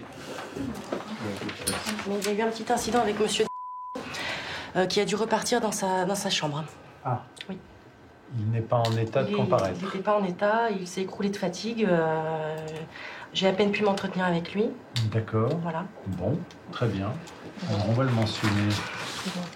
C'est un monsieur qui avait envie de vous voir, de vous dire beaucoup de choses. Malheureusement, il ne peut pas le faire aujourd'hui. Apparemment, il a eu un traitement assez fort qui lui a été administré. Donc moi, j'ai pas pu non plus recueillir son consentement éclairé pour vous demander sa main levée. Donc aujourd'hui, je demande le maintien de la mesure de monsieur. Bien, j'ordonne le maintien de l'hospitalisation de monsieur compte tenu évidemment de son état de santé et de la nécessité de poursuivre une surveillance continue. Eric reste en soins sans consentement. Mais il pourra, à partir de ce jour et quand il le souhaite, faire une requête pour repasser devant le juge. Bien, merci M. Scheffler. En France, 100 000 personnes sont hospitalisées en psychiatrie sous contrainte. Un patient sur 6. Avant la loi de 2011, les médecins décidaient seuls, entre eux, de la poursuite des soins. Un système très opaque, qui menait parfois à des hospitalisations abusives. Pour s'en prémunir, il y a maintenant l'audience du 12e jour. Allez, on va regarder cette audience. Combien de dossiers cet après-midi? 6. Jean-Christophe Riboulet est juge des libertés et de la détention depuis 5 ans. Un quart de son travail est consacré aux soins sans consentement. L'idée d'une récidive à court terme. Ah, pas bien cette dame. Ça y est, elle est... Ce matin, le dossier d'une femme bipolaire et suicidaire. Par contre, on l'a jamais eu. Non, c'est la première fois. Comme dans 60% des cas, elle a été hospitalisée à la demande d'un tiers. Ouais. Souvent, un membre de sa famille. Voilà, vous avez une demande qui est formulée comme ça, demande d'admission psychiatrique à la demande d'un tiers, où le tiers évidemment mentionne son état civil et surtout la qualité pour agir, qui est mentionnée ici. Donc là, nous avons belle-sœur et entre parenthèses, l'ami de son frère. Le tiers, ça peut être n'importe qui? Le tiers peut être n'importe qui. Il suffit d'avoir qualité pour agir. Mais vous devez vérifier que c'est pas quelqu'un croisé dans la rue bien à sûr, qui on a demandé de signer un papier. Exactement. Même quelqu'un de la famille n'est pas forcément une personne qui a qualité pour agir. Une anecdote, il y a quelques semaines, j'ai eu une patiente qui est venue dire que son frère n'avait aucune qualité pour agir en son nom parce qu'il ne se parlait plus depuis de nombreuses années. Et le frère n'est malheureusement pas venu à l'audience. J'ai annulé la procédure. Alors, donc discernement et capacité à maintenir une demande de soins dans le temps, hallucination auditive... Pour préparer son audience, le juge consulte les certificats médicaux établis par les psychiatres. Passage à la frustration, hallucination auditive, délire de persécution... Pendant les 12 premiers jours, il y en a 4, obligatoires. Les médecins mettent par écrit leur décision de garder ou pas le patient. Ils doivent l'argumenter, la justifier. Dans le cas de cette femme, selon le psychiatre, il y a lieu de prolonger la procédure de soins. L3211-12-1 du Code de la santé publique. Est-ce que vous allez suivre cet avis? Très probablement après avoir vu cette patiente. Très probablement parce que je me rends compte à la lumière des certificats qu'ils sont précis et circonstanciés. C'est ce qu'exige la loi. Le juge n'est pas médecin et le médecin n'est pas juge. Voilà, l'enceinte est ici. 2 après-midi par semaine, Jean-Christophe Riboulet rejoint l'hôpital, à 5 minutes du palais de justice, pour diriger les audiences.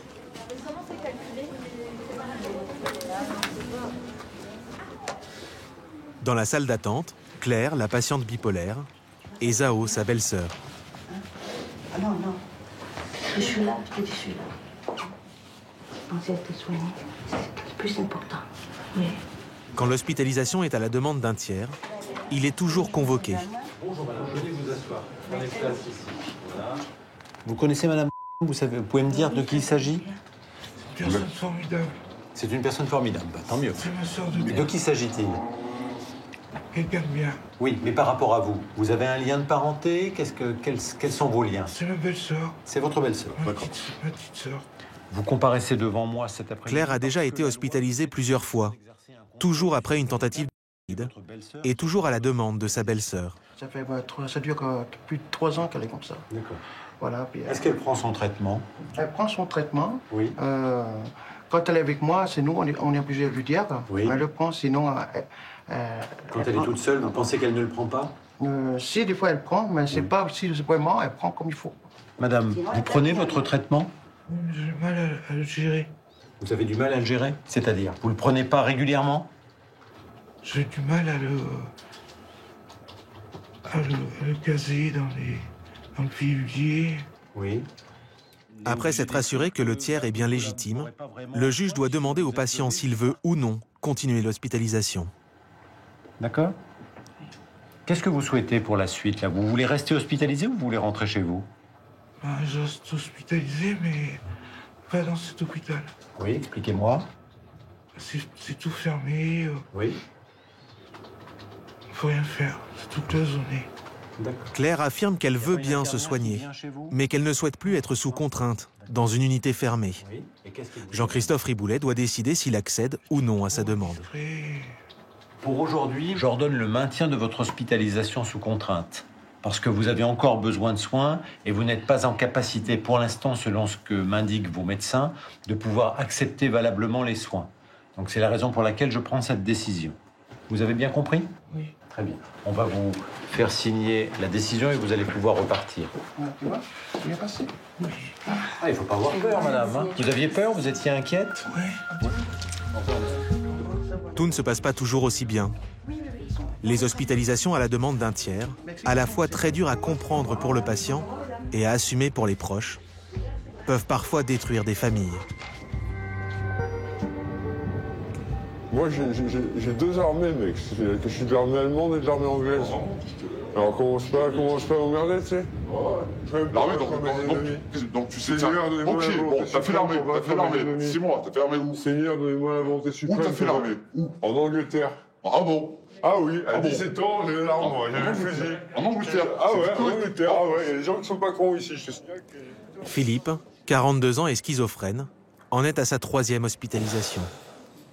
Il est ici à la demande de son père. Mais on peut entrer. Ben voilà, c'est là la chambre. C'est là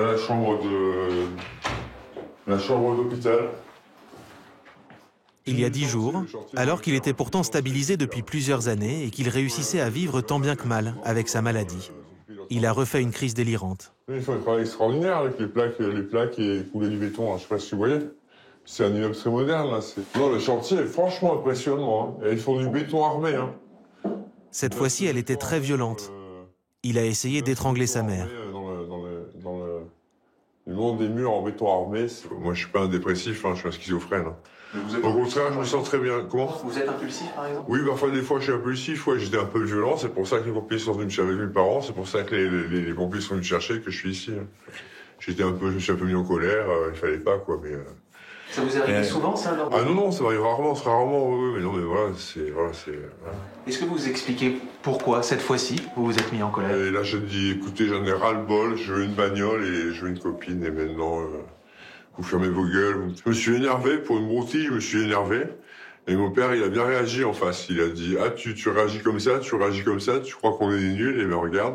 Allô les pompiers, ils sont arrivés les pompiers, ils ont dit, oui, allez, oui. Laisse monsieur et madame tranquille, viens, on t'emmène en isolement au CHU parce que tu vas pas faire de violence comme ça après des gens comme ça, quoi. Vous leur en voulez à vos parents d'avoir... non, au contraire, je leur en veux pas, mais je dirais... Ce matin-là, Philippe accepte son hospitalisation.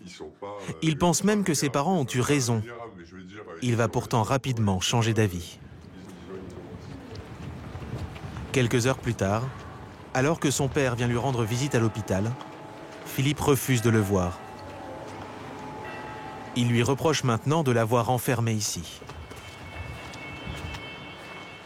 Je suis un petit peu déçu, mais pas surpris, parce que la pathologie fait qu'il y a des changements d'humeur subites, quoi. Je veux dire, un jour, il est bien, enfin, ou il semble bien.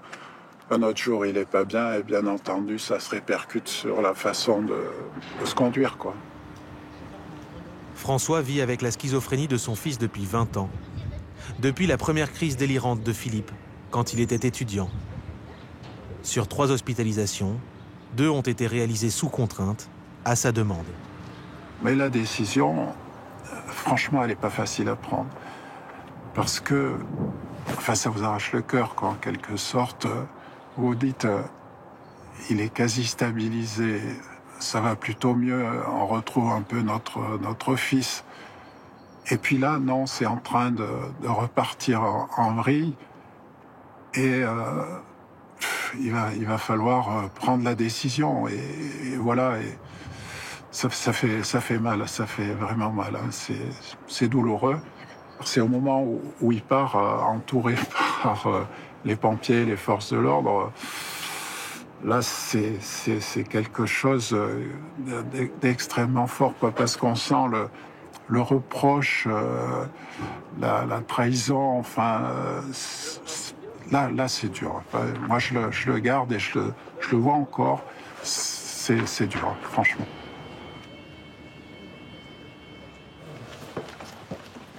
Donc ça s'est bien passé ce matin? Même s'il refuse de voir son père, selon ses médecins, Philippe va mieux. Si son état s'améliore, la privation de liberté peut passer de totale à partielle. Cette décision, c'est la responsabilité du psychiatre. C'est bon? Comment ça va du coup? Ben, ça va bien, ouais. Et Yannick Sellier voit Philippe tous les 2 jours pour évaluer si les médicaments font effet. Ça ne fatigue pas. Non. Pas d'angoisse particulière? Pas d'angoisse, non. Non. C'est pas un Doliprane, mais je veux dire, c'est très bon. Ça calme les angoisses, l'humeur, l'état d'esprit, tout ce que vous voulez, quoi. Puis vous savez, on n'a pas le choix. Ouais, bien sûr, ouais. Parce que les autres traitements, bien on sûr, a essayé, bien sûr, ça fonctionne pas. Bah ouais, je sais bien, ouais. Philippe réagit bien au traitement. Bon. Alors, ce qu'on s'était dit, vous vous souvenez? Oui. Là, la semaine, là, ça se passe bien, donc vous allez au ski ce week-end? Le docteur Cellier lui accorde une permission pour ce week-end. Et quelques après-midi de libre, la semaine prochaine. Dimanche, ouais. Allez. Hop. Ça va être vendredi à quelle heure? Bon, vers 16h. Le temps qu'on prépare vos médicaments. Bah c'est impeccable. Ouais, une liberté quand même relative. Si Philippe ne rentre pas en temps et en heure, les policiers partiront à sa recherche. Il a envie de se soigner, ça va mieux, donc on lui prescrit en fait des sorties. Comme ça, il va pouvoir se tester les après-midi. Il va pouvoir nous dire, après les sorties, s'il a souffert d'angoisse, s'il s'est senti mal, si, vous avez vu par rapport à sa pathologie, s'il a ressenti des idées de persécution. Et ensuite, on va faire le point et on décidera si oui ou non on poursuit les soins dans cette modalité et si peut-être même on envisage une sortie définitive bientôt. Alors, forcément, on a quand même le dernier mot quand il y a des choses difficiles, des choses dangereuses pour les patients, notamment pour eux-mêmes. Hein. On ne va pas laisser sortir un patient qui peut se mettre en danger. Malgré ses précautions et ses contrefeux, il arrive que des hospitalisations sous contrainte soient annulées, alors que les patients ont encore besoin de soins. Souvent à cause de simples erreurs administratives. Venez vous asseoir. Et vous, vous allez bien? Impeccable. Impeccable? Bon, ben, tant mieux. Attendez, vous allez bien. On va faire les choses dans l'ordre. Hein? Laurent, lui aussi, est en HDT, hospitalisé à la demande d'un tiers. Nous nous connaissons bien, parce que vous avez déjà comparu à de nombreuses reprises devant cette juridiction. Son organisme de tutelle a demandé l'hospitalisation. En soins psychiatriques. Oui, rassurez-vous. Il faut mettre un peu de tomate avec un peu de froid dans la gorge. On va essayer. Vous savez comment ça se déroule, cette audience. Maintenant, je vous donne la parole.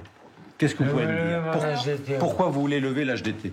Attendez, votre conseil souhaite dire quelque chose d'abord. Oui, on a un problème de nullité dans ce dossier. Monsieur. Oui. Sur les certificats de prolongation. Oui. Il n'est pas mentionné quel est le médecin qui a fait la décision d'admission. L'avocate relève une erreur de procédure qui pourrait annuler l'hospitalisation. L'audience se poursuit quand même. Le juge ne prendra sa décision qu'à la fin, au moment de la délibération. D'accord. Je note au procès verbal. On va quand même faire l'entretien avec... Là,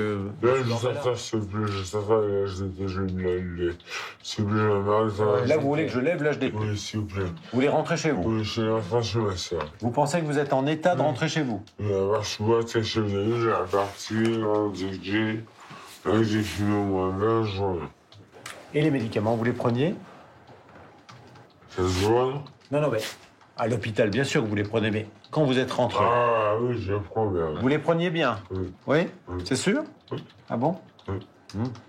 Bien, merci, monsieur. Vous allez ressortir avec votre infirmière, je prends une décision et on se revoit dans un instant. Vous pouvez me filmer pour que je passe à 7 à 8, s'il vous plaît? C'est fait.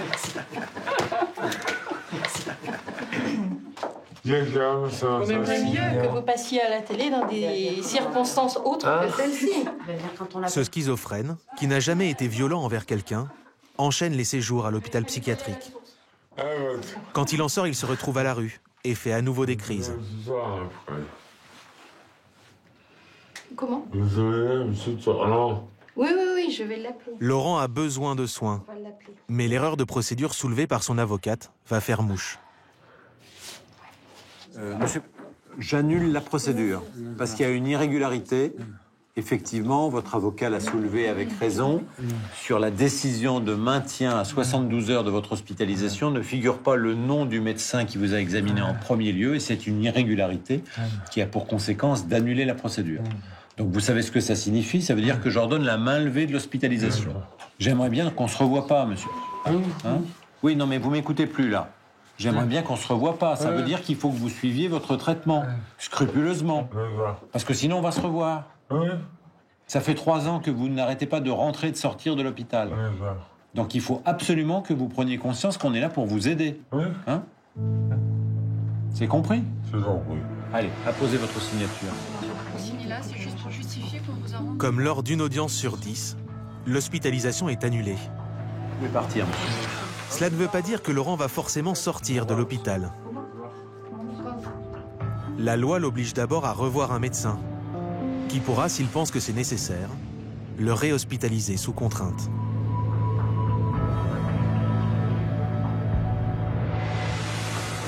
Il faut respecter le budget et le journal officiel. Après l'audience du 12e jour, les patients toujours en soins sans consentement peuvent faire une requête, quand ils le souhaitent, pour revoir le juge. Certains ne s'en privent d'ailleurs pas. Ils passent devant lui quasiment tous les 15 jours. C'est injuste de ce début. J'ai rien fait de mal.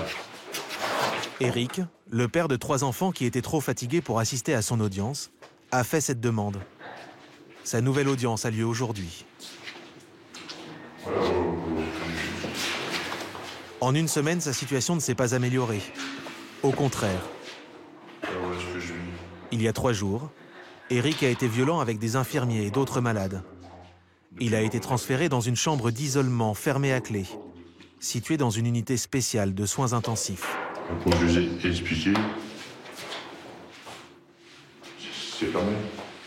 Une chose toute bête. Quand je suis arrivé ici, ça m'a pas plu d'être ici.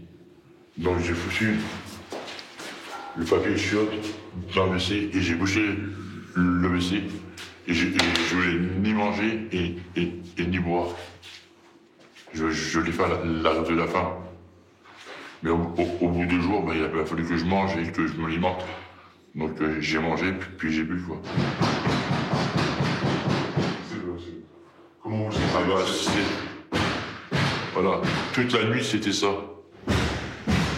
Depuis 3 h du matin, il tape. Ça service parce qu'il n'y a pas d'appli, il n'y a pas de vêtements, il n'y a pas de footer, il n'y a pas de téléphone, il n'y a pas de livre. J'ai pu récupérer mes lunettes que hier. Qu'est-ce que vous faites alors la journée? Rien.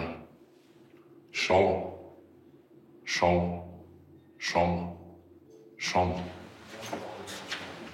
Depuis 24 heures, Eric peut quand même sortir dans le couloir 3 heures par jour. Même s'il s'est apaisé avec notamment des doses de médicaments plus fortes, il est toujours dans le déni de sa maladie, convaincu qu'il n'a pas sa place ici. Donc voilà, on sort ici, et on finit la cigarette ici. Vous pensez que vous avez encore besoin d'être soigné ou pas? Non, pas du tout. Donc ma motivation, c'est déjà sortir d'ici pour pouvoir reprendre une vie saine, revoir mes enfants. Eric a écrit au juge dès le lendemain de son audience ratée, pour qu'il revienne sur sa décision. C'est mon avocat. Bonjour maître. On va aller s'entretenir tout de suite. Hein. Oui, tout à fait. Il est vu une semaine après, au 19e jour de son hospitalisation. Bonjour. Qu'est-ce qui, à votre avis, justifie que je change de décision par rapport à celle qui a été prise le 26 mars? Mais à la surprise générale, Eric va d'un seul coup changer d'avis. J'ai eu besoin d'être hospitalisé par rapport à l'aide que j'ai demandé. Oui. Donc je suis apte à rester encore un petit peu pour pouvoir faire mon traitement. Alors, attendez, là, vous êtes un petit peu contradictoire. Qu'est-ce que vous voulez faire? Vous me saisissez d'une main levée, mais vous me dites que vous êtes apte à rester. Vous voulez rester encore hospitalisé? J'ai besoin encore d'être un petit peu hospitalisé encore, un petit peu encore. D'accord. Oui. Alors, vous désistez de votre demande de main levée? Pour l'instant, oui. Oui, d'accord. Bon. Alors, dans ces conditions, je constate le désistement de la requête que vous avez formulée tout à l'heure, donc je n'ai pas à statuer dessus. Au surplus, je vous indique que même si vous aviez maintenu votre requête, je l'aurais rejetée en l'état. Compte tenu de votre état de santé actuel, puisque vous êtes de nouveau en unité de soins intensifs là, depuis vendredi, vous avez besoin de soins. Et ces soins, ils doivent pouvoir être donnés dans le cadre d'une surveillance continue à l'hôpital. Tout à fait. Hein? Vous êtes mes gardes du cœur. Eric repart donc vers sa chambre d'isolement. Vous êtes mes gardes du cœur. Il en sortira quelques jours après, mais restera hospitalisé sous contrainte, encore plusieurs semaines. Du cœur.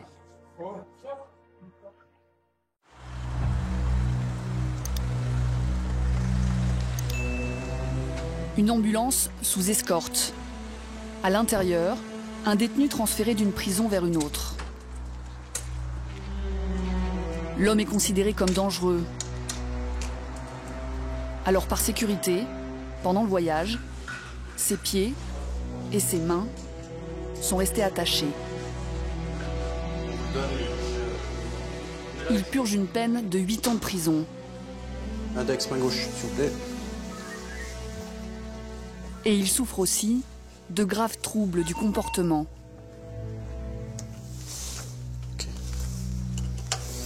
Ici, vous êtes là pour des soins. On est d'accord? Donc je vais vous donner au personnel infirmier. Dans cette prison d'un nouveau genre, ce sont des blouses blanches, infirmiers et médecins, qui vont le prendre en charge. Au-delà de cette grille, le jeune homme n'est plus considéré comme un détenu, mais comme un patient. Nous sommes dans le premier hôpital-prison de France, à Lyon. Tous les prisonniers transférés ici souffrent de troubles psychiatriques lourds. Comme dans une prison classique, un mur d'enceinte, des grilles et des agents pénitentiaires qui font des rondes. Mais à l'intérieur, pas de gardien. Ce sont les soignants qui font la loi.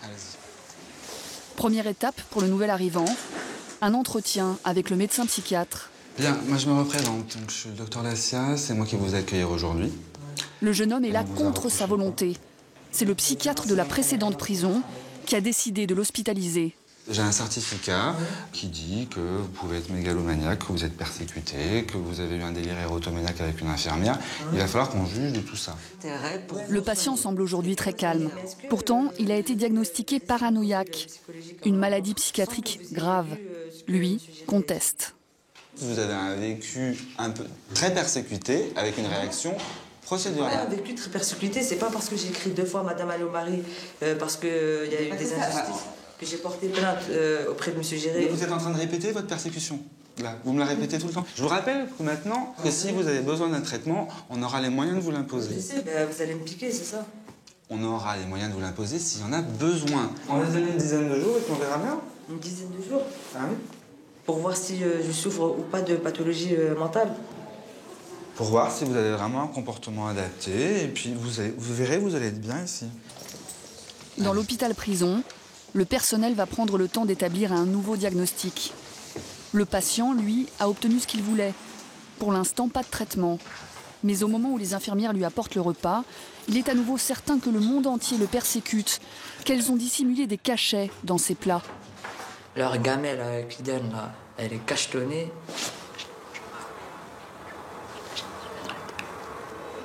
Est-ce que vous pensez qu'il y a quelque... Elle est cachetonnée, il n'y a pas que je pense, c'est qu'elle est cachetonnée. Allez, à tout à l'heure. Je parle plus anglais, je dois laisser. En France, 15% des détenus souffrent de troubles psychiatriques graves, soit 9600 personnes.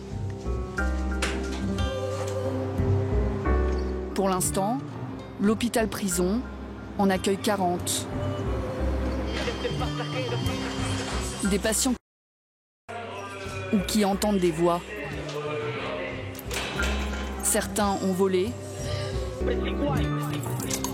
Comme tous les autres infirmiers, Marie connaît le passé judiciaire des patients.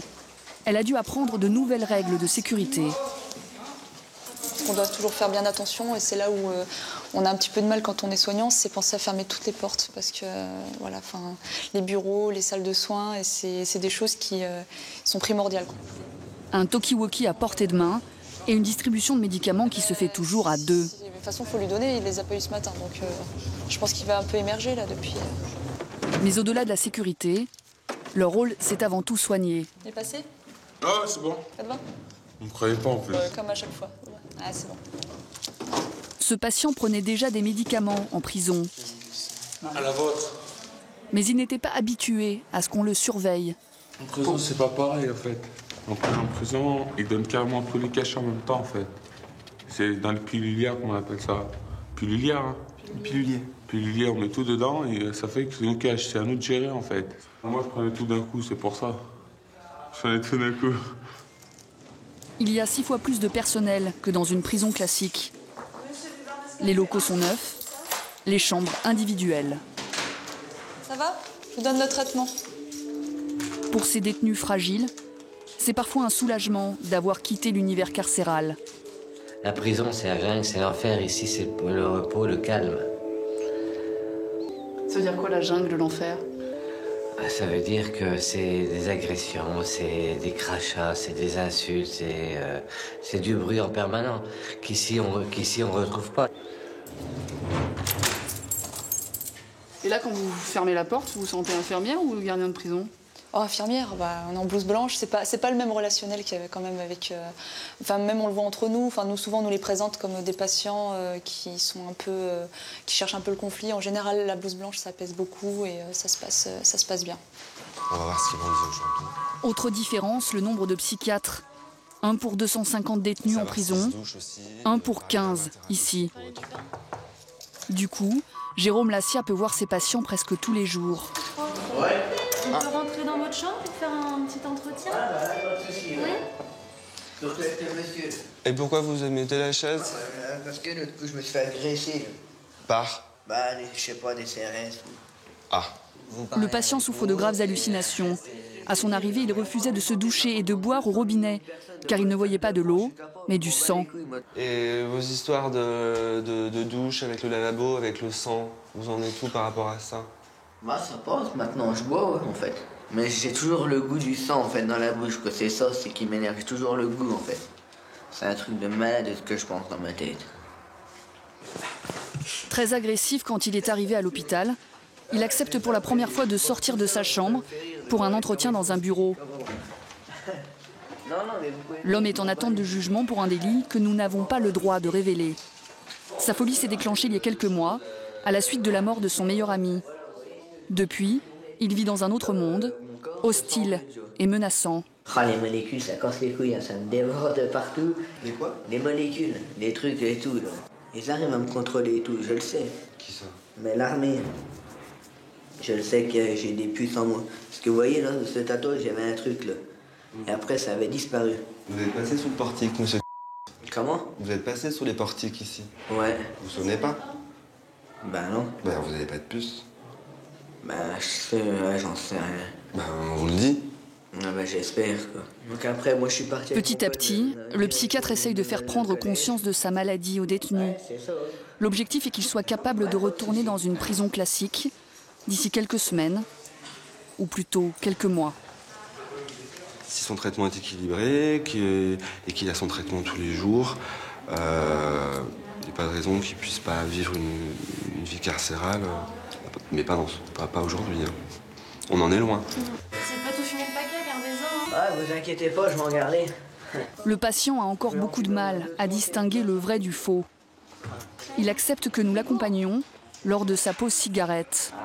La lumière, merci. À tout à l'heure. À tout à l'heure. Mais il commence à s'interroger. Sommes-nous vraiment des journalistes? J'espère que c'est vrai ce que vous faites, que c'est pas pour de faux. Quoi. Pourquoi vous pensez que c'est pour de faux? Je sais pas, c'est un pressentiment. Mais j'espère que c'est la réalité, que tout ça. Dans son monde, les autres détenus sont forcément une menace. J'ai peur qu'il me matraque la gueule. Voilà, c'est ça. J'ai la peur, la bête a la peur de se faire matraquer, vous voyez ce que je veux dire? Comme une bête, comme si s'acharnait comme un chien sur un bout de beefsteak haché. Pourtant, c'est jamais arrivé. Non, c'est jamais arrivé pour le moment. Mais ça peut arriver. Donc voilà, j'ai tout dit, j'ai plus envie de parler maintenant. J'ai envie d'être tranquille. Ok, on va y aller alors. Je vous ai déjà assez dit. Maintenant, dans l'hôpital-prison, la situation peut basculer à tout moment. L'Amérique. Les Américains. Ce soir, un détenu, un grand paranoïaque, refuse de prendre son traitement. Par sécurité, toute l'équipe de nuit est mobilisée. Elle va essayer de lui faire entendre raison. Reculez un petit peu dans votre chambre. Reculez. Restez là. Restez là. Qu'est-ce qui vous arrive, monsieur? Recule, Rénal. Recule et on va s'expliquer. Vas-y. Ouvre la porte, que je voyais les autres trompettes là aussi. Moi, j'ai pas demandé à venir ici. Je suis quelqu'un de très calme. L'autre psychiatre, il arrête pas de m'augmenter les doses. Moi, je marche pas avec les laboratoires pharmaceutiques. J'ai mon Inalrum et ça marche très bien. Oui. Alors, je vois pas pourquoi me piquer le cul et m'augmenter les doses de Zyprexa. Son Zyprexa, il se le met dans le cul. Moi, je vous trouve pas calme, par contre, là. Pourquoi il augmente la dose de Zyprexa? Parce que, voilà, Vous avez quoi? vous avez les idées un peu... Enfin, vous êtes un peu partout, là, en ce moment. Un peu éparpillé. Un peu éparpillé. Là, il s'est fermé dans la salle de bain, là. Fin de la négociation. Mais à l'hôpital-prison, on peut utiliser la force pour qu'un patient prenne ses médicaments. On va appeler la péniche, par contre. L'homme est dangereux. Alors pour assurer leur sécurité, les infirmiers vont demander du renfort aux gardiens de la prison. En fait, je vous appelle là par rapport à un patient. Donc là, il est bien tendu. On est même sûr qu'on a besoin de votre aide, de votre intervention. Vous voulez qu'on arrive? Ouais. Allez, on arrive, hein. Boucliers, casques. Les agents pénitentiaires sont équipés comme pour une émeute en prison. Ils accompagnent l'infirmier chargé de faire l'injection. Nous n'aurons pas le droit de filmer l'intervention. Quelques minutes plus tard, les infirmiers débriefent avec les gardiens de prison. Le patient s'est montré moins agité que prévu. Il a vu quand même qu'il y avait du monde en face. Je pense que ça va être assez impressionnant de voir arriver des gens de la pénitentiaire. Non, il s'est laissé faire. Hein. Non, c'était rapide. Hein, Et le fait qu'ils aient commis des crimes graves, ça, vous y pensez pas à ce moment-là? Pas du tout. Non, sinon, je pense qu'on ne pourrait pas travailler ici. Enfin, on ne tiendrait pas, du moins, ici, si on vient vraiment travailler. On ne pourrait pas tenir en se disant, tiens, si je rentre dans sa chambre, lui, il a tué un tel ou un tel. Des interventions comme celle-ci, il y en a au moins une par semaine. Et pour les prisonniers encore plus violents et agités, il reste une dernière option. La chambre d'isolement. Pas de chaise, pas de table, juste un lit. Et la possibilité d'y attacher le patient lorsqu'il faut le contenir. D'habitude, les patients y restent 2 ou 3 jours. Ce détenu y est enfermé depuis 1 mois. Jusqu'à présent, à chaque fois qu'on a essayé de lui laisser plus de liberté, il est redevenu agressif. Alors pour cette nouvelle tentative, il a reçu une forte dose de sédatifs. On va vous laisser une télécommande peut-être? À plusieurs reprises, le patient a attaqué des infirmières. Alors le médecin le met en garde, il va être surveillé de près. Si tout se passe bien, vous resterez dans cette chambre. Si jamais, comme ça s'est passé la dernière fois, que vous puissiez être agressif par rapport à l'équipe, à ce moment-là, on retournera en arrière. Mais c'est pas souhaitable et logiquement les choses devraient bien se passer. Et autre chose, je crois que vous vouliez écrire.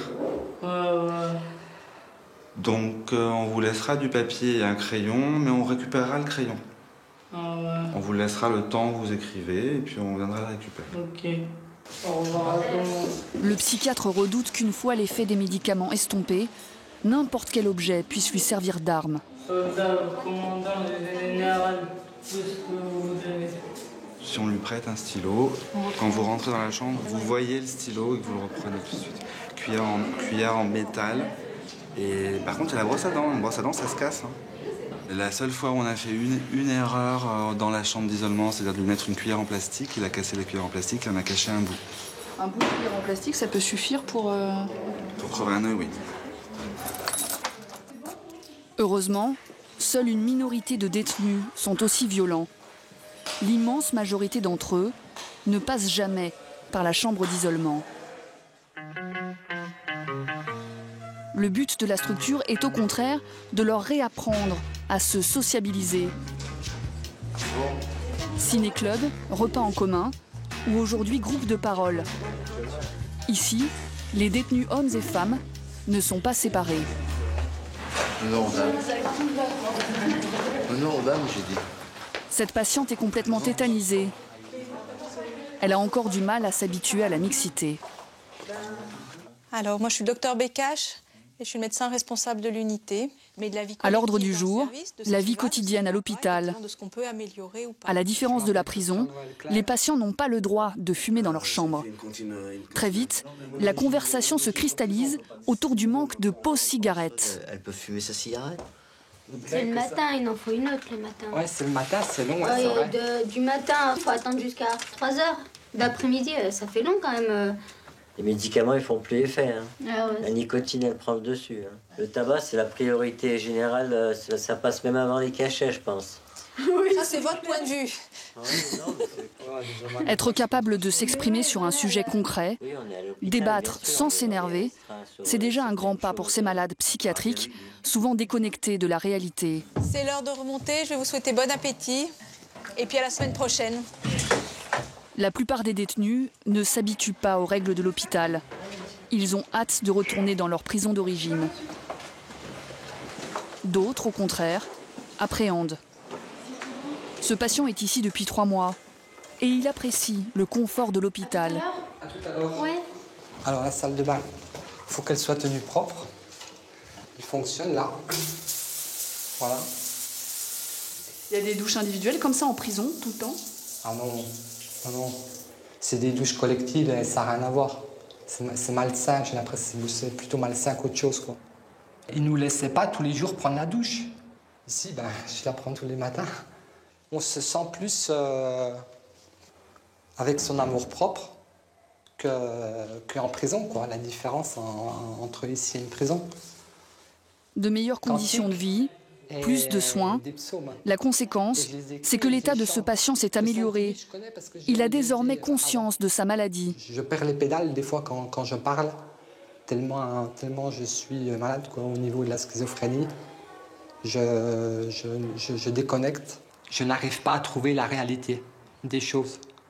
Et ça a été dit que je peux être dangereux pour moi et dangereux pour autrui.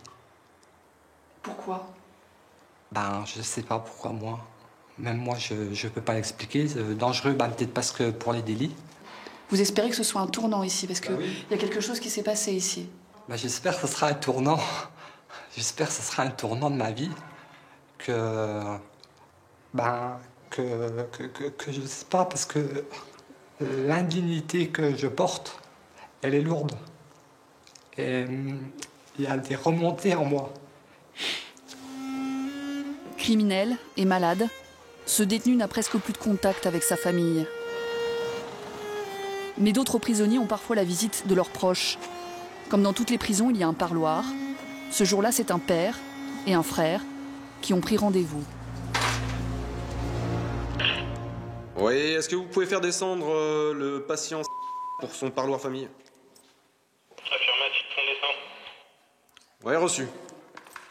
La famille essaye de venir presque toutes les semaines.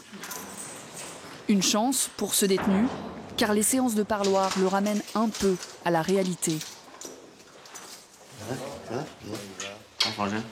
Ouais, ça va, bien. Ouais, monsieur, il est 14h10, oui. D'accord, donc dans 45 minutes. D'accord, ok, très bien. Merci. Bon, voilà, alors coup de neuf. Comment ça se passe? Ça se passe pas trop mal, sauf que le traitement m'a fatigué un peu. Parce que la discussion n'est pas toujours facile, et finalement les rôles s'inversent. C'est le patient qui réconforte sa famille. Vous en faites quand? Tous les jours? Il faut que toi, de ton côté, tu gardes un très bon moral, parce que je sais que tu es mon père, et que tu es très sentimental. Il faut pas t'en faire non plus. Tu vois que tout se passe bien, et il me reste finalement que 7 mois à faire. À part ça, tu vas toujours à la pêche? À peu près. Ouais, tu vas à la pêche? Qu'on soigne mon frère ici, c'est mieux pour lui, parce que en prison, les détenus arrivent à un moment, ils ne se soignent pas, ils restent comme ça. Et ici, il y a des infirmiers, il y a un suivi quand même. Il est très gentil s'il prend son traitement. Ouais, mais comme moi. Qu'est-ce que vous voulez? On peut pas. Mais bon, c'est une personne pour un traitement. Il faut qu'il soit suivi. Que se passe-t-il une fois de retour dans une prison classique? Impossible de le savoir pour l'instant, car l'unité a ouvert il y a 6 mois.